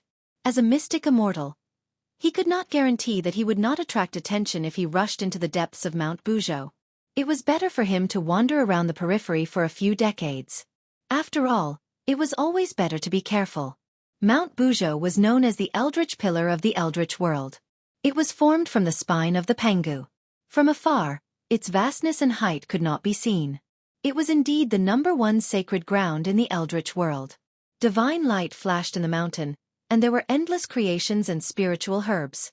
It could be said that there were fortuitous opportunities everywhere.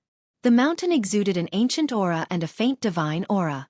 This was the divine aura of the Pangu. Since the creation of the Eldritch world, the Panga's divine aura on Mount Buzhou had become thinner and thinner. Now, there was only a trace of it left. Otherwise, how could Mount Buzhou be broken by Gong Gong during the Great War of the Great Magi Demon Dynasty? In ancient times, only Daluo Jingxian could approach Mount Buzhou, and only quasi-saints could climb Mount Buzhou. Such a great power. How could Gong Gong ever break it? Walking on Mount Buzhou, he could feel Panga's aura permeating the air. Feng Zichen only felt that the impetuousness in his heart had disappeared, and he became calm and steady. This was not his first time sensing Panga's aura, but his third time. When he was on the Three Immortal Island, he had obtained part of Pangu's memories of splitting open the heavens. The original 12 heaven-splitting axes were still hidden deep within his sea of consciousness. Then, not long ago,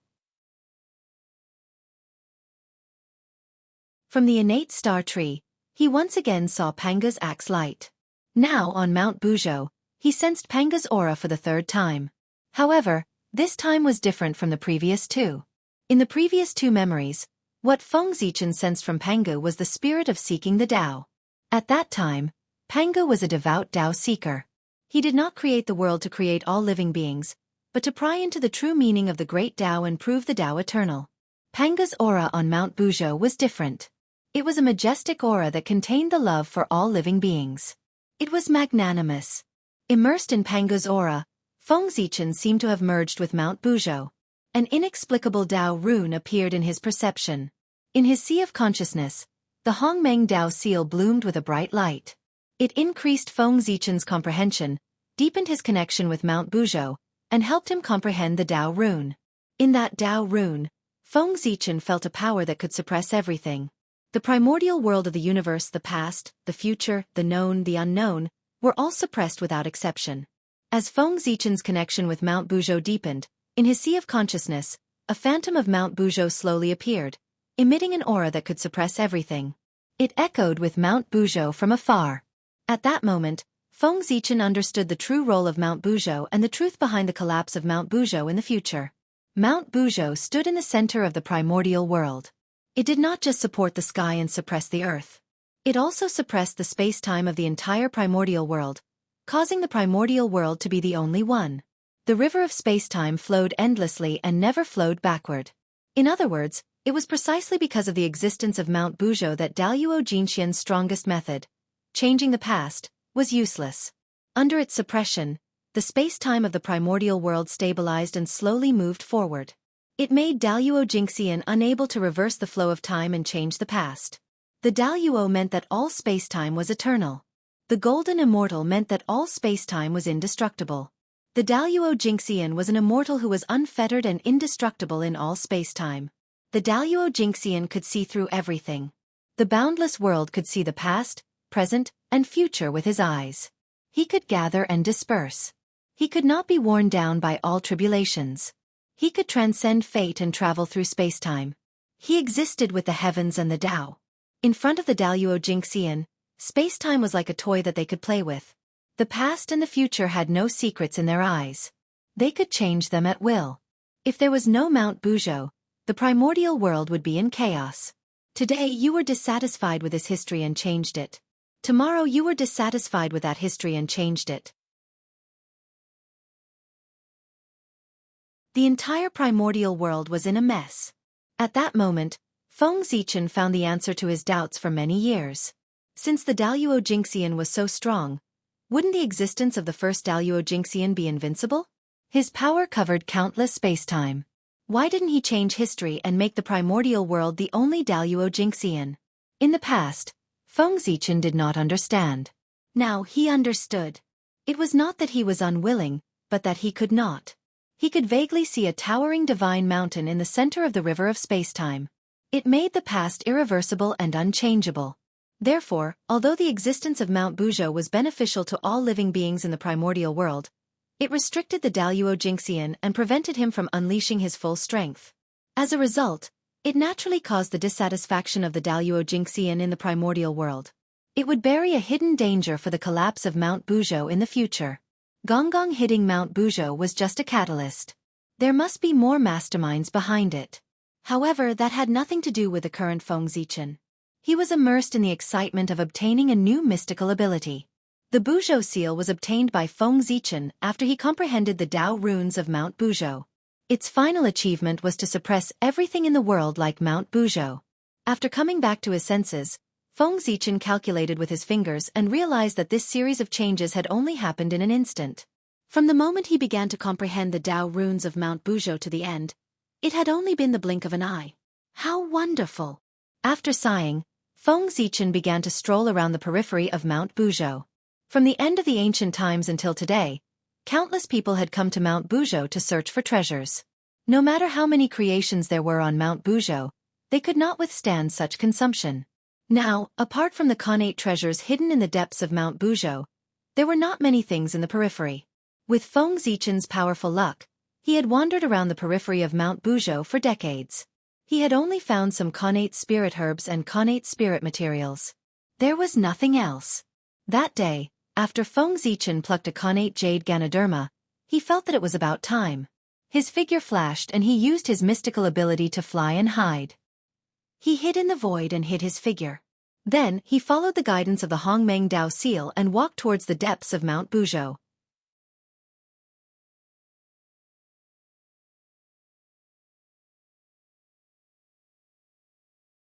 Chapter 49. According to the guidance of the Hongmeng Dao seal, Feng Zichen circled around Mount Buzhou. After a few years, he arrived at a place shrouded in fog. Before Feng Zichen could do anything, the Hongmeng Dao seal automatically appeared in front of him.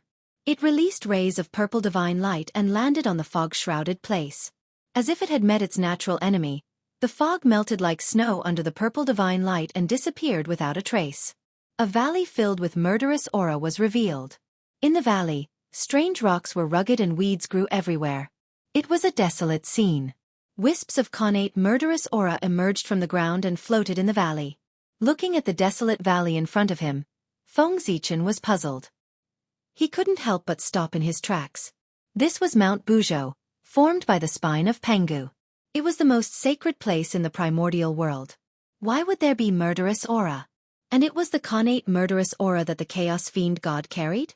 After pondering for a moment, Feng Zichen couldn't think of an answer. He decided to investigate the valley. Then, he raised his merit spiritual light and walked into the valley with the Hongmeng Dao seal. As if sensing an unfamiliar aura, Feng Zichen stepped into the valley. The connate murderous aura that permeated the valley suddenly became restless and swept towards him. With a slight tremble, the Hongmeng Dao seal lowered a hazy purple light and enveloped Feng Zichen. This was the Hongmeng Dao light. It was the light of origin and the light of the great Dao. It could derive and destroy all Dharma. Before the connate murderous aura could reach Feng Zichen, it was blocked by the Hongmeng Dao light. As the two of them were entangled, a sizzling sound was heard. The connate murderous aura was destroyed by the Hongmeng Dao light. As Feng Zichen continued to go deeper, the connate murderous aura in the valley continued to attack him. More and more of it gathered as if there was no end to it. Under such circumstances, even though Feng Zichen had the protection of Hongmeng's Dao light, he still found it difficult to move. It was like a small boat in the ocean, in danger of capsizing at any moment, being overturned by the huge waves and sinking into the sea. Feng Zichen's heart trembled as he watched the Hongmeng's Dao light tremble under the attack of the connate baleful aura. He immediately took a few steps back, intending to leave this place first. Once he thought of a foolproof plan, he would return to this place to investigate. However, just as Feng Zichen retreated, a rock under his feet suddenly exploded. It turned into a thick stream of innate murderous qi and attacked him from the ground. Then, the explosion of the stones seemed to have set off a chain reaction. The pebbles and weeds in the valley exploded one by one, turning into thick connate malice qi that attacked Feng Zichen from all directions. As it turned out, these stones and weeds had been infected by the innate baleful qi day and night and had long since merged with it. Today, after being stimulated by external forces, they exploded one by one, resulting in the current situation that Feng Zichen was facing. Again! The Hongmeng's Dao light flashed and destroyed the connate malice qi that came from the ground. However, before Feng Zichen could heave a sigh of relief, he saw countless streams of connate malice qi attacking him from all directions, and he couldn't help but groan in his heart. At this moment, the Hongmeng Dao seal seemed to have been angered by the connate malice qi and exploded with unprecedented light. Hongmeng's qi spewed out, creating countless Dao runes that covered the entire valley. It formed a scene that looked like before heaven and earth were created and before Hongmeng was formed. Under the shroud of Hongmeng's qi, the connate malice qi that was extremely arrogant a moment ago was now completely powerless to fight back. In just a moment, it was devoured and assimilated by the Hongmeng's qi. After the connate malice qi was completely devoured, the Hongmeng Dao seal spun, and the Hongmeng's qi that enveloped the entire valley began to shrink. In the blink of an eye, it shrank into a ball and returned to the Hongmeng Dao seal's body. As the connate malice qi disappeared, the true appearance of the valley was finally revealed. Empty, a vast expanse of emptiness. The gravel and weeds were all gone, and even the connate malice qi did not exist. Only the pitch-black mountain was left exposed. This valley had been completely corroded by the connate malice qi. Its black color was exactly the same as the connate malice qi. On top of the mountain, new connate malice qi was born. Reaching out to touch the ground, Feng Zichen felt a wisp of connate malice qi rising from the ground and flowing through his index finger into his sea of consciousness, trying to destroy his rationality.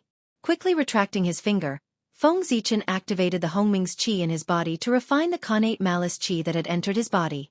Oh my god! This connate malice qi is so strong that it can even corrode Mount Buzhou. Just now, Feng Zichen was certain that Mount Buzhou had been completely transformed into a malice stone and had become the carrier of the connate malice qi. Mount Buzhou was the backbone of the Pengu. Even if it was not as powerful as before, its great Dao was still there, and it was not something that a golden immortal could destroy. Only the Taiyi Jingxian could leave traces on Mount Buzhou. Even if the Daluo Jingxian came, it would take a lot of effort to destroy such a large mountain like this valley. The fact that the connate malice qi could corrode it to such an extent showed how powerful it was. Just as Feng Zichen was lamenting, the Hongmeng Dao seal paused and glowed slightly, urging him to rush into the depths of the valley.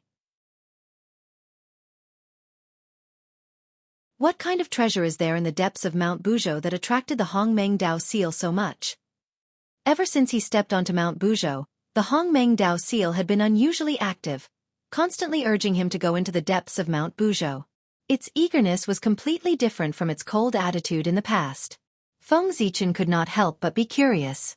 Immediately, Feng Zichen released the suppression on the Hongmeng Dao seal and allowed it to fly into the depths of the valley, while he followed it. He wanted to see what kind of treasure it was that made the Hongmeng Dao seal so anxious. The area of the valley was larger than Feng Zichen had imagined.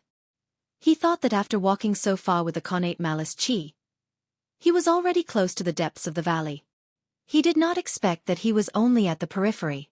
After a few days, Feng Zichen finally arrived at the deepest part of the valley, where a cliff was. At the bottom of the cliff, there was a deep cave entrance, and thick connate malice chi spewed out from it. Huge cracks started from the cave entrance and spread in all directions, covering more than half of the valley. Wisps of connate malice chi rose from it. This was the deepest part of the valley, and it was also the source of the connate malice chi. Looking at the connate malice chi that had almost turned into liquid, Feng Zichen stood at the cave entrance and hesitated for a moment. In the end, under the constant urging of the Hongmeng Dao seal, he gritted his teeth and rushed in. The Hongmeng Dao seal was his natal Dharma treasure, and it was bound to him for good or ill. It would definitely not harm him. Since it dared to let him rush in, it could guarantee his safety.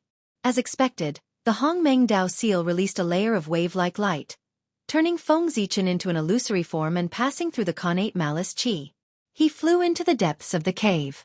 1 year, 2 years, 3 years, 10 years. The length of the cave exceeded Feng Zichen's imagination. It was only after more than 100 years that he saw a ray of bright light. The moment he saw this ray of light, the 13 sky-splitting axes in the depths of Feng Zichen's memory suddenly trembled. It was as if it wanted to walk out of the past and step into the present.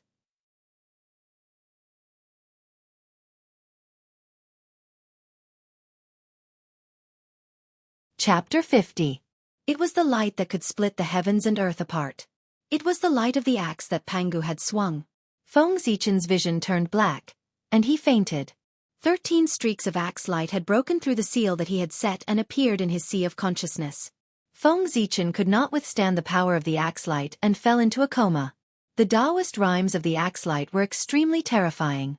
Feng Zichen was only in the mystic immortal realm, and he could not even withstand one, let alone 13 streaks of axe light.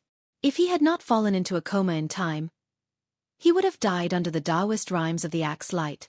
After Feng Zichen fell into a coma, the Hongmeng Dao seal did not stop.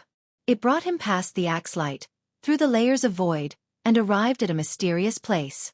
At this time, the axe light gradually calmed down and returned to the depths of his sea of consciousness. It was sealed by the chaos bead. My head hurts. After an unknown period of time, Feng Zichen was awakened by a sharp pain. He could not help but rub his head and complain. Where is this? After waking up, Feng Zichen realized that he was in a cave. The cave was extremely spacious. There were stalactites of different lengths hanging down from the ceiling, and water droplets were condensed. Divine light lingered below, and there were endless creations. There were also strands of chaotic vital energy in the air. The Hongmeng Dao seal shone slightly, and it reflected what he had experienced after he fell into a coma. It made Feng Zichen understand the cause and effect. This is the belly of Mount Buzhou.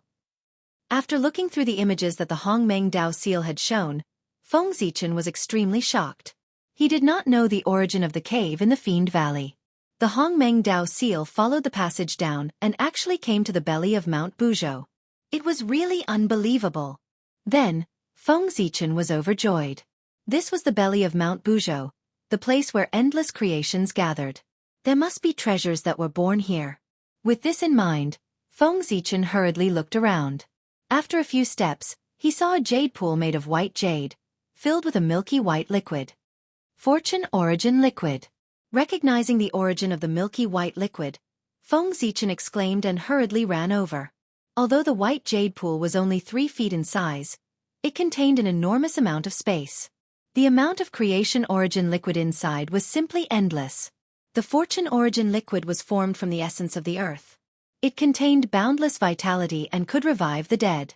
If a postnatal living being consumed the fortune origin liquid for a long period of time, they would be able to transform into a Xianxia living being without the need to cultivate.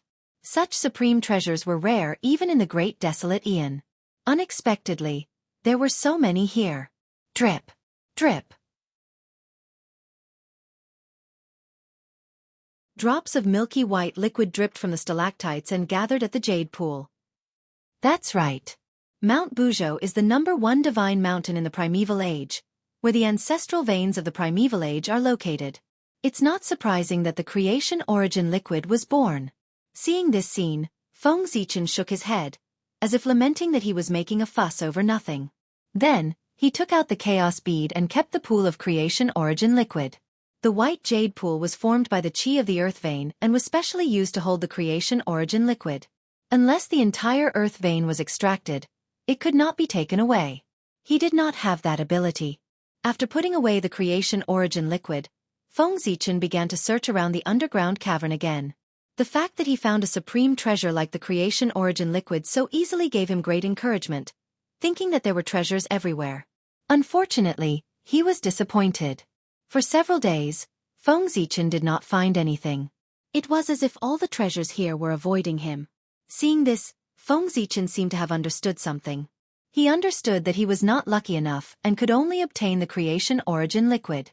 The rest of the numinous treasures were not fated with him. After understanding this, Feng Zichen stopped searching for treasures and found an empty space to sit down cross-legged. This place was mysterious and mysterious. He planned to cultivate in seclusion for a while, and leave after breaking through to the golden immortal realm. However, Feng Zichen had just sat down. The Hongmeng Dao seal, which had been quiet since its arrival, suddenly moved and slammed into a rock wall. Bam! After a loud bang, smoke and dust flew everywhere, and rubble flew in all directions. The rock wall was cracked by the Hongmeng Dao seal, and a ruler surrounded by purple light fell out. This is... His pupils constricted. Feng Zichen moved closer to take a closer look. The ruler was less than a foot long, and it was surrounded by Hongmeng Qi. There was a faint purple light, and it carried the aura of the great Tao. Countless runes appeared and disappeared on the ruler's body. In the middle, there were 2 large words written in innate divine script. Heaven measuring. This is the Hongmeng heaven measuring ruler. This treasure was hidden here. The surprise came too suddenly. Feng Zichen felt that his heart was about to jump out of his chest. The Hongmeng heaven measuring ruler was an postnatal merit treasure. It was also known as the best postnatal attack. Together with the heaven-earth mystic yellow pagoda, which was known as the best postnatal defense, they were known as the 2 postnatal merit treasures. Legend had it that after the primordial world was created, the great Tao sensed it and bestowed boundless merit. 30% of the merit went to the 3 pure ones formed by Panga's essence soul, 20% to the 12 ancestral magi formed by Panga's blood essence, and 30% to the 3 heaven-splitting treasures. The remaining 20% and 10% of the heaven-earth mystic yellow pagoda combined with 90% of the heaven-earth mystic yellow pagoda. It was taken away by Taoist Tai Ching and became his accompanying spiritual treasure. The last 10% of the merit combined with the 9 layers of Hongmeng Qi and turned into the postnatal merit treasure, the Hongmeng heaven measuring ruler. Its whereabouts were unknown. He did not expect that this treasure would be hidden in the belly of Mount Buzhou. According to Feng Zichen's guess, the Hongmeng heaven measuring ruler should be hidden in the Panga's hall. After all, as the 3 pure ones formed by Panga's essence soul, they had the heaven-earth mystic yellow pagoda as their accompanying spiritual treasure. In order to be fair, the 12 ancestral magi formed by Panga's blood essence should have the Hongmeng heaven measuring ruler as their accompanying spiritual treasure. Now, it seemed that Feng Zichen was wrong. However, it made sense. The magi already had the Panga's hall and Panga's heart. If they also had the Hongmeng heaven measuring ruler, it would be unfair to the 3 pure ones. His thoughts were in a mess, but it did not affect Feng Zichen's movements. He quickly reached out and grabbed the Hongmeng heaven measuring ruler. There was no reason not to take the treasure in front of him. However, Feng Zichen was fast, but the Hongmeng Dao seal was faster. When he reached out, the Hongmeng Dao seal completely exploded. Bright purple light was emitted from its body, like a purple sun. Then, under Feng Zichen's incredulous gaze, the Hongmeng Dao seal crashed into the Hongmeng heaven measuring ruler. There was no sound of explosion, nor any strange phenomenon. After the Hongmeng Dao seal crashed into the Hongmeng heaven measuring ruler, time seemed to stop for a moment. Then the Hongmeng heaven measuring ruler silently split into 2 balls of purple light, one big and one small. The Hongmeng Dao seal turned slightly and rushed toward the big ball of purple light. These two balls of purple light were formed by the origin of the Hongmeng heaven measuring ruler. The big ball of purple light was the qi of Hongmeng, which was of the same origin as the Hongmeng Dao seal. The Hongmeng Dao seal's attitude was attracted by this item. The small ball of purple light was the merit of creation. This merit was different from the heaven-earth merit. It was given by the great Dao and had nothing to do with the heavenly Dao. Therefore, its color was purple, not gold.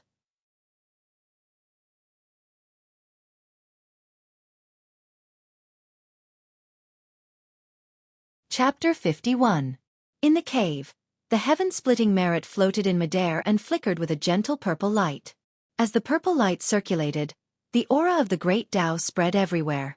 All the Dao in the world congratulated and rumbled, displaying the aura of the great Dao.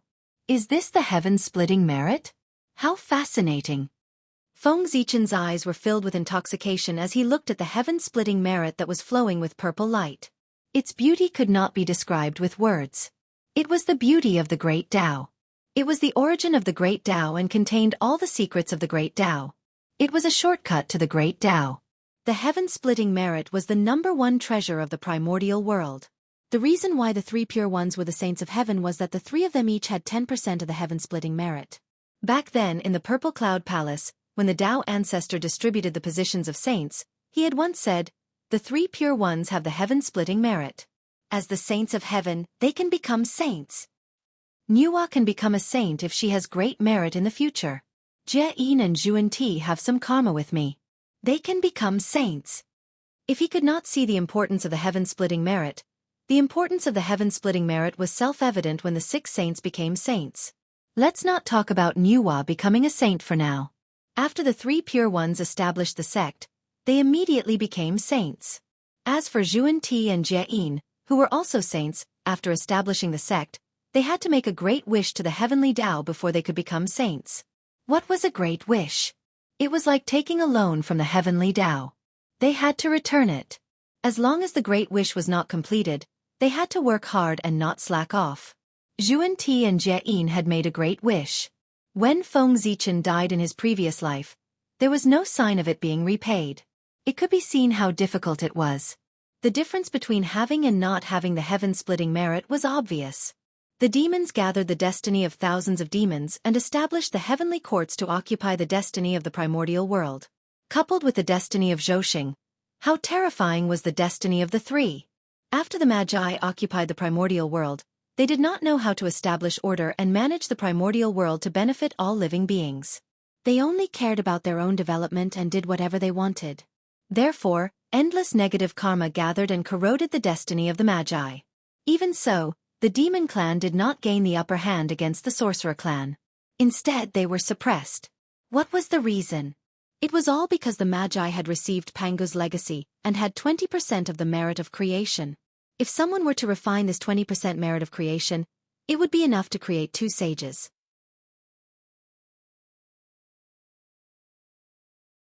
The shamans did not have primordial spirits, so they could not refine it. Then, he fused the 20% of merit into his clan's fate. It was enough to create 2 saints. How enormous was that? He directly made the sorcerer race the strongest race in the untainted land. It was because of this 20% merit of splitting the heavens that the demon race was no match for the sorcerer race.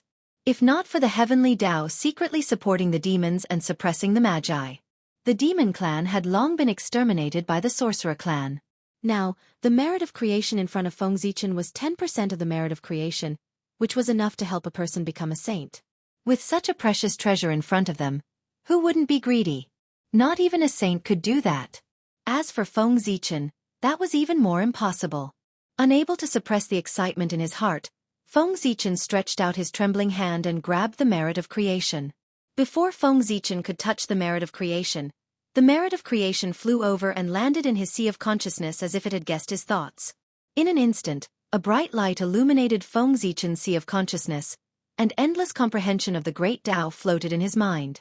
It allowed him, who had just broken through to the perfected mystic immortal realm, to take another step forward and reach the golden immortal realm.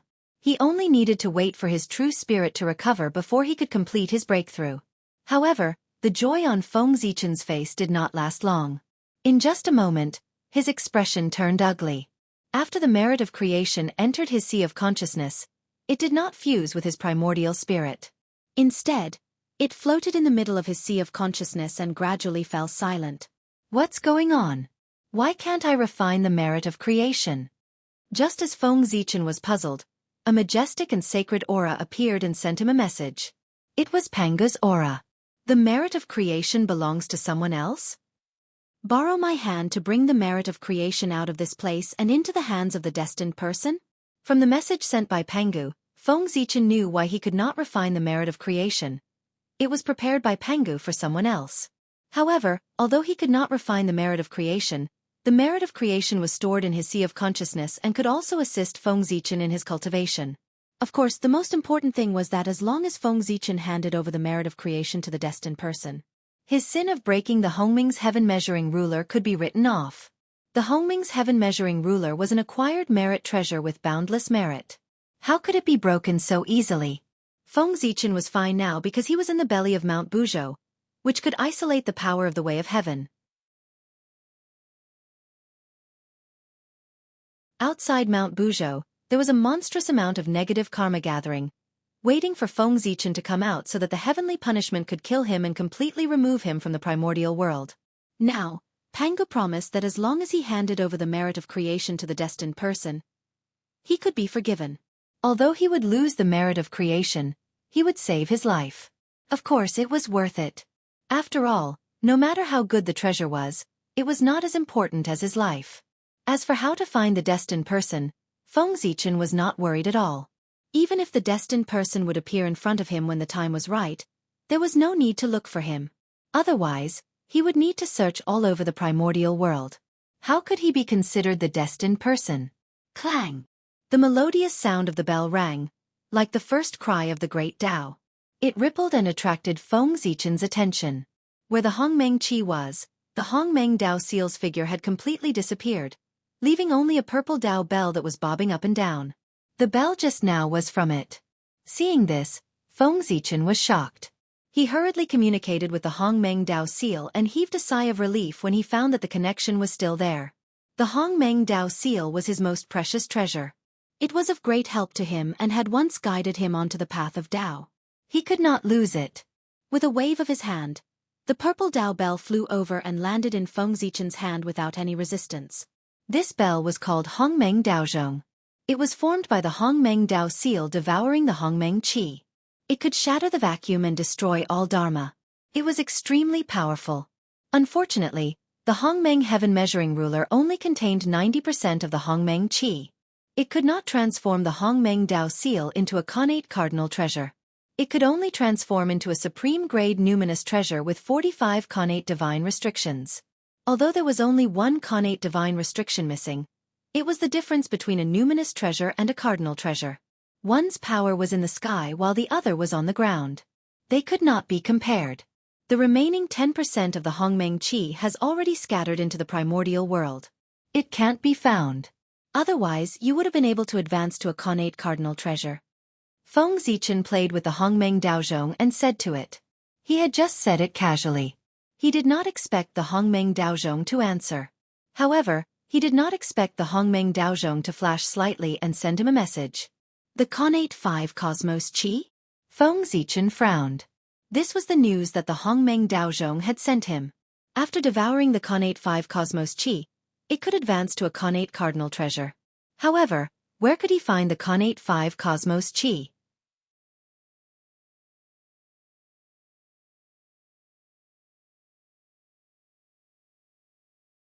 Chapter 52. The connate 5 manifestations were the 5 stages before Wuji transitioned to the birth of heaven and earth. Grand Simplicity, Grand Primordium, Grand Beginning, Grand Simplicity, and Taiji. Grand Simplicity, the origin of nothingness, the beginning of God without seeing Qi.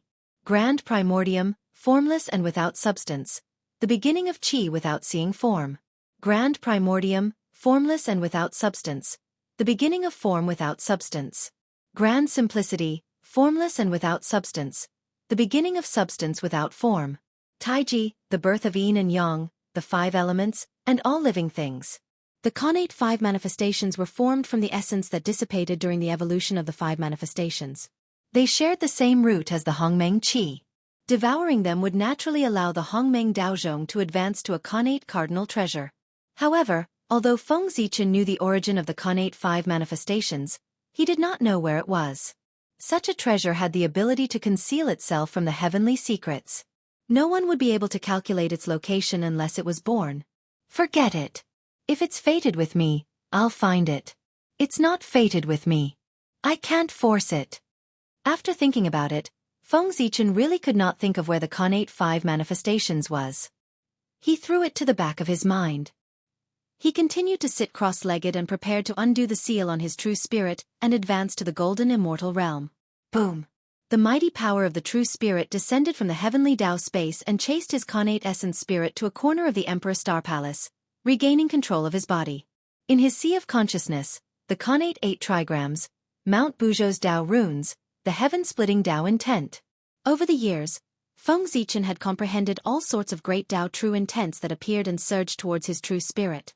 It helped him sublimate and transform. After engraving the various great Dao true intents on his true spirit rose into the sky and landed in the 18th level of the heavenly Dao space, fusing with the golden immortal Dao fruit. The light of the great Dao flickered on his true spirit.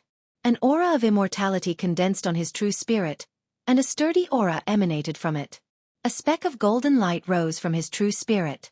It was dazzling and illuminated the surroundings. This was the immortal Dao light, the symbol of the immortal true spirit, the symbol of a golden immortal. At that moment, Feng Zichen had officially stepped into the golden immortal realm. The golden immortal was a new chapter of the great Dao. After stepping into the golden immortal realm, one's true spirit would exist eternally in the world.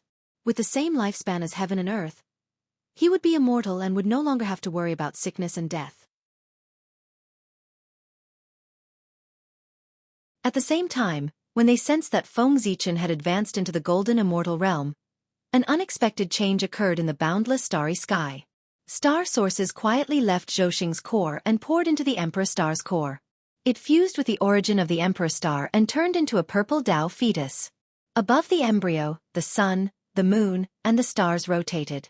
Countless runes danced, and the great Dao of stars circled around him.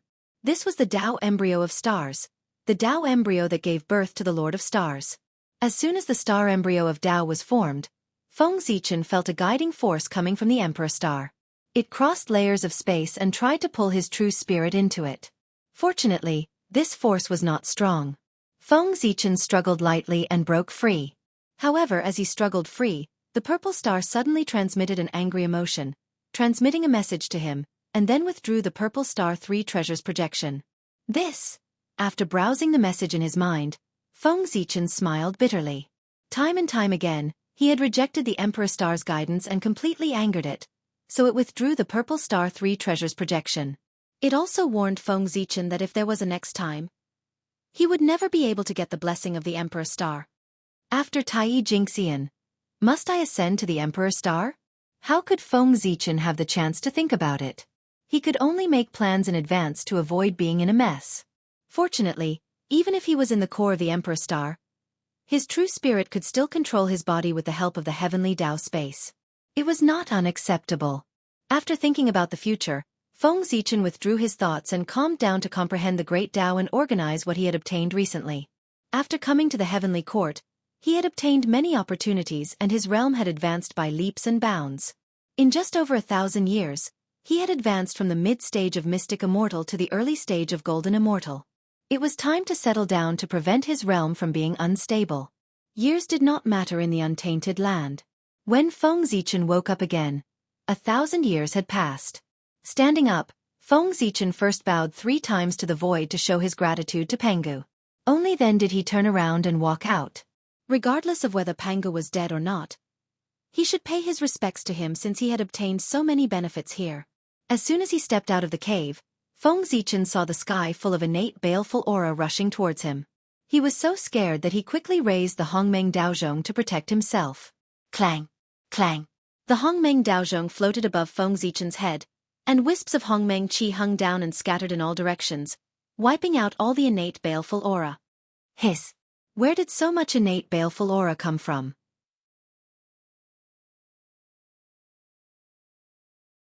After the innate baleful aura disappeared, the situation in front of Feng Zichen was exposed, and he couldn't help but take a breath of cold air. A river completely composed of innate baleful aura gushed out from the bottom of Mount Buzhou and flowed out slowly. This baleful aura was different from what Feng Zichen had seen before, and there were wisps of chaotic aura mixed in it. It was similar to the baleful aura emitted by the chaos demon god in his memory. What's under Mount Buzhou? Why is there so much baleful aura gushing out? Even Daluo Jingxian would lose half his life if he fell into this river of baleful aura. If it came out, no one could resist Daluo Jingxian, and they would all be turned into ferocious beasts. Could it be? There's a chaos demon god under Mount Buzhou? A bold guess appeared in Feng Zichen's mind, and his heart beat a little faster. When Pangu opened the sky and proved his Tao, 3,000 demon gods came to stop him and were killed by him one by one. However, were those chaos demon gods really dead? Feng Zichen didn't know what realm the chaos demon god was in. But he knew that even Daluo Jingxian had to be careful when he stepped into the land of chaos in the sky beyond heaven. And the great chaos outside the world where the chaos demon god lived was countless times more terrifying than the land of chaos in the sky beyond heaven. The chaos demon gods that could survive there, even if they were just born, had at least the strength of an ordinary Daluo Jingxian. Otherwise, they would definitely not be able to survive in the great chaos outside the world. Such a great existence formed by the origin of the great Tao had strength far beyond Daluo Jingxian. Even if they couldn't defeat Pangu, they wouldn't die easily. At the very least, the image of the chaos demon god existed in Feng Zichen's memory. That meant that the chaos demon god wasn't dead. If he wanted such an existence to completely disappear, he had to start from the source, eliminate all traces of its existence, and erase the concept of its existence. Let all living beings not think about it. Otherwise, even Daluo Jingxian could revive by relying on the thoughts of all living beings, let alone the chaos demon god. But now, in the primordial world, the existence of the chaos demon god was clearly visible, which meant that they hadn't died. But they hadn't revived, which meant that the chaos demon god was in a sealed state. In the primordial world, the only one who could seal them was Pangu. And this was Mount Buzhou. Thinking of this, Feng Zichen threw out the chaos bead. His figure flashed, and he entered it, falling toward the river of evil aura below.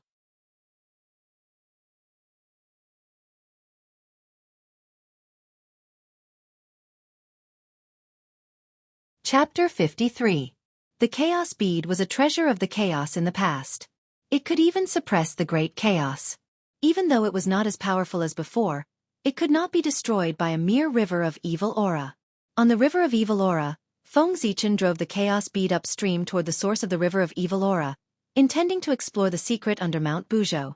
Whether or not there was a chaos fiend celestial under Mount Buzhou was only Feng Zichen's guess and had not been confirmed. Perhaps he had guessed wrongly, and there was something else under Mount Buzhou. The deeper he went, the darker the space around him became. In the end, there was nothing in Feng Zichen's eyes but endless darkness. I hate it. I hate it so much. Pangu, you deserve to die. After an unknown period of time, a sound came from the darkness. The sound was like the sound of the great Tao. It was ancient and mysterious, but it also carried endless resentment. In Feng Zichen's ears, it almost made him lose his mind and reason. Fortunately, the chaos bead emitted a black light that isolated these sounds, allowing him to regain his senses. There really is a chaos fiend celestial under Mount Buzhou. After recognizing the meaning of these sounds, Feng Zichen was extremely shocked. No wonder there was a river of evil aura flowing out from under Mount Buzhou. With these chaos fiend celestials constantly releasing evil aura, it was not surprising that there was so much evil aura. As he continued forward, light gradually appeared, driving away the nearby darkness and illuminating Feng Zichen's vision. The huge abyss was filled with pitch-black viscous liquid. One after another, balls of light rose from the liquid and flew upward.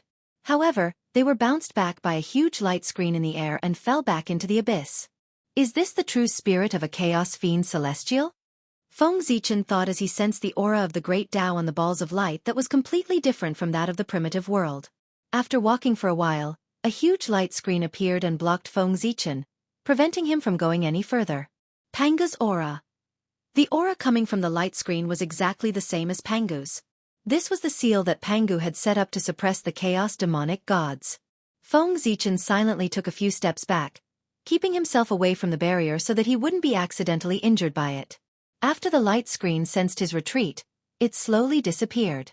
After confirming the safe distance, Feng Zichen stuck his head out and looked at the sealed chaos demonic god. As chaos fiend gods transformed from the origin of the Great Tao, they were carriers of the Great Tao, and their every move contained the true meaning of the Great Tao. Observing them was no less than facing the Great Tao directly. It could be called a heaven-shaking opportunity.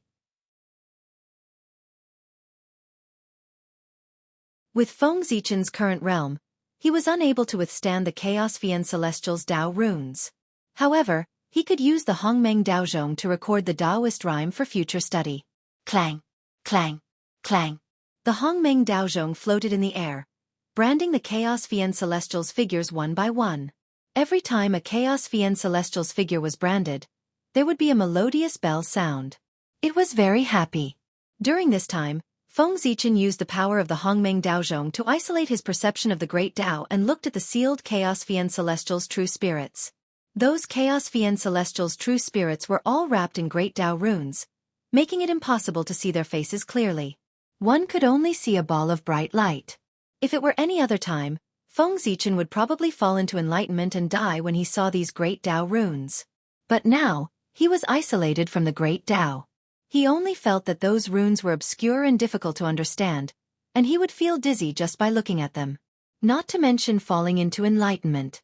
Those Chaos Fiend Celestials were unwilling to be trapped here, so they charged at the seal one after another, intending to break the seal and return to the world.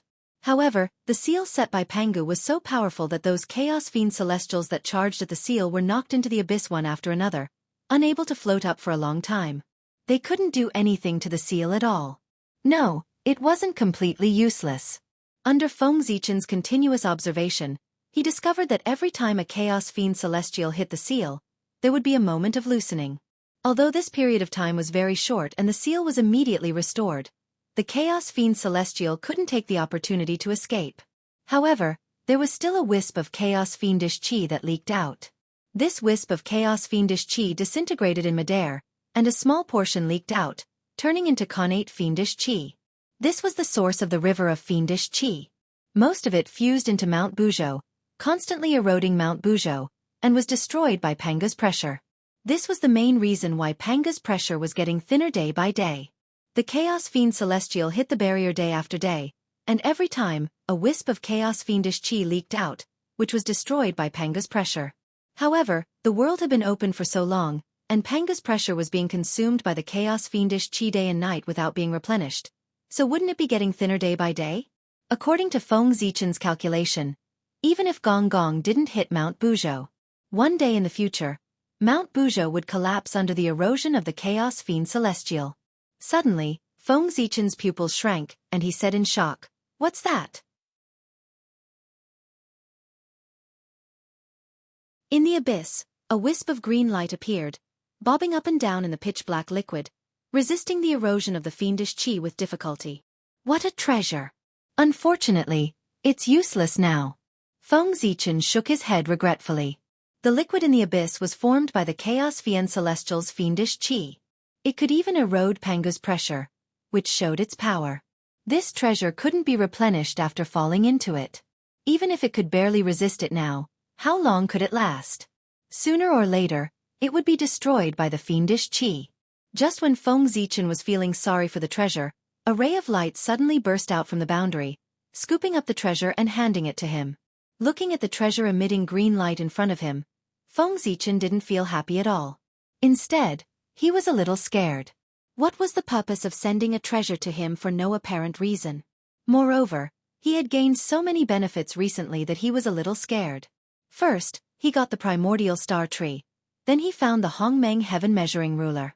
Obtaining any one of these items could be explained by luck. However, he got both of them at the same time, which couldn't be explained by luck. At first, he was blinded by the treasures and didn't think carefully. He thought that he got the treasures by chance. After all, the primordial star tree was related to the Tao of stars, and the Hongmeng Tao seal was attracted by the Qi of Hongmeng. It was reasonable for him to get both of them. However, after thinking about it carefully, Feng Zichen broke out in a cold sweat. Both of them were supreme treasures of heaven and earth. It was already a blessing to get one of them. How could he have both of them at the same time? The primordial star tree was normal. The Hongmeng heaven-measuring ruler was hidden in the belly of Mount Buzhou. How could it be sensed by the Hongmeng Dao seal? It was obvious that someone deliberately released the aura of the Hongmeng Qi to lure him to the belly of Mount Buzhou. What happened later also proved this point. Panga wanted to use him to hand over the heaven-splitting merit to someone. Although it was a little troublesome, Feng Zichen felt that it was worth it to erase the karma of destroying the Hongmeng heaven-measuring ruler. However, what was with the treasure in front of him? You're tuning in to the Wisdom Diary YouTube channel. Don't forget to subscribe and join us on this journey to catch the most captivating stories.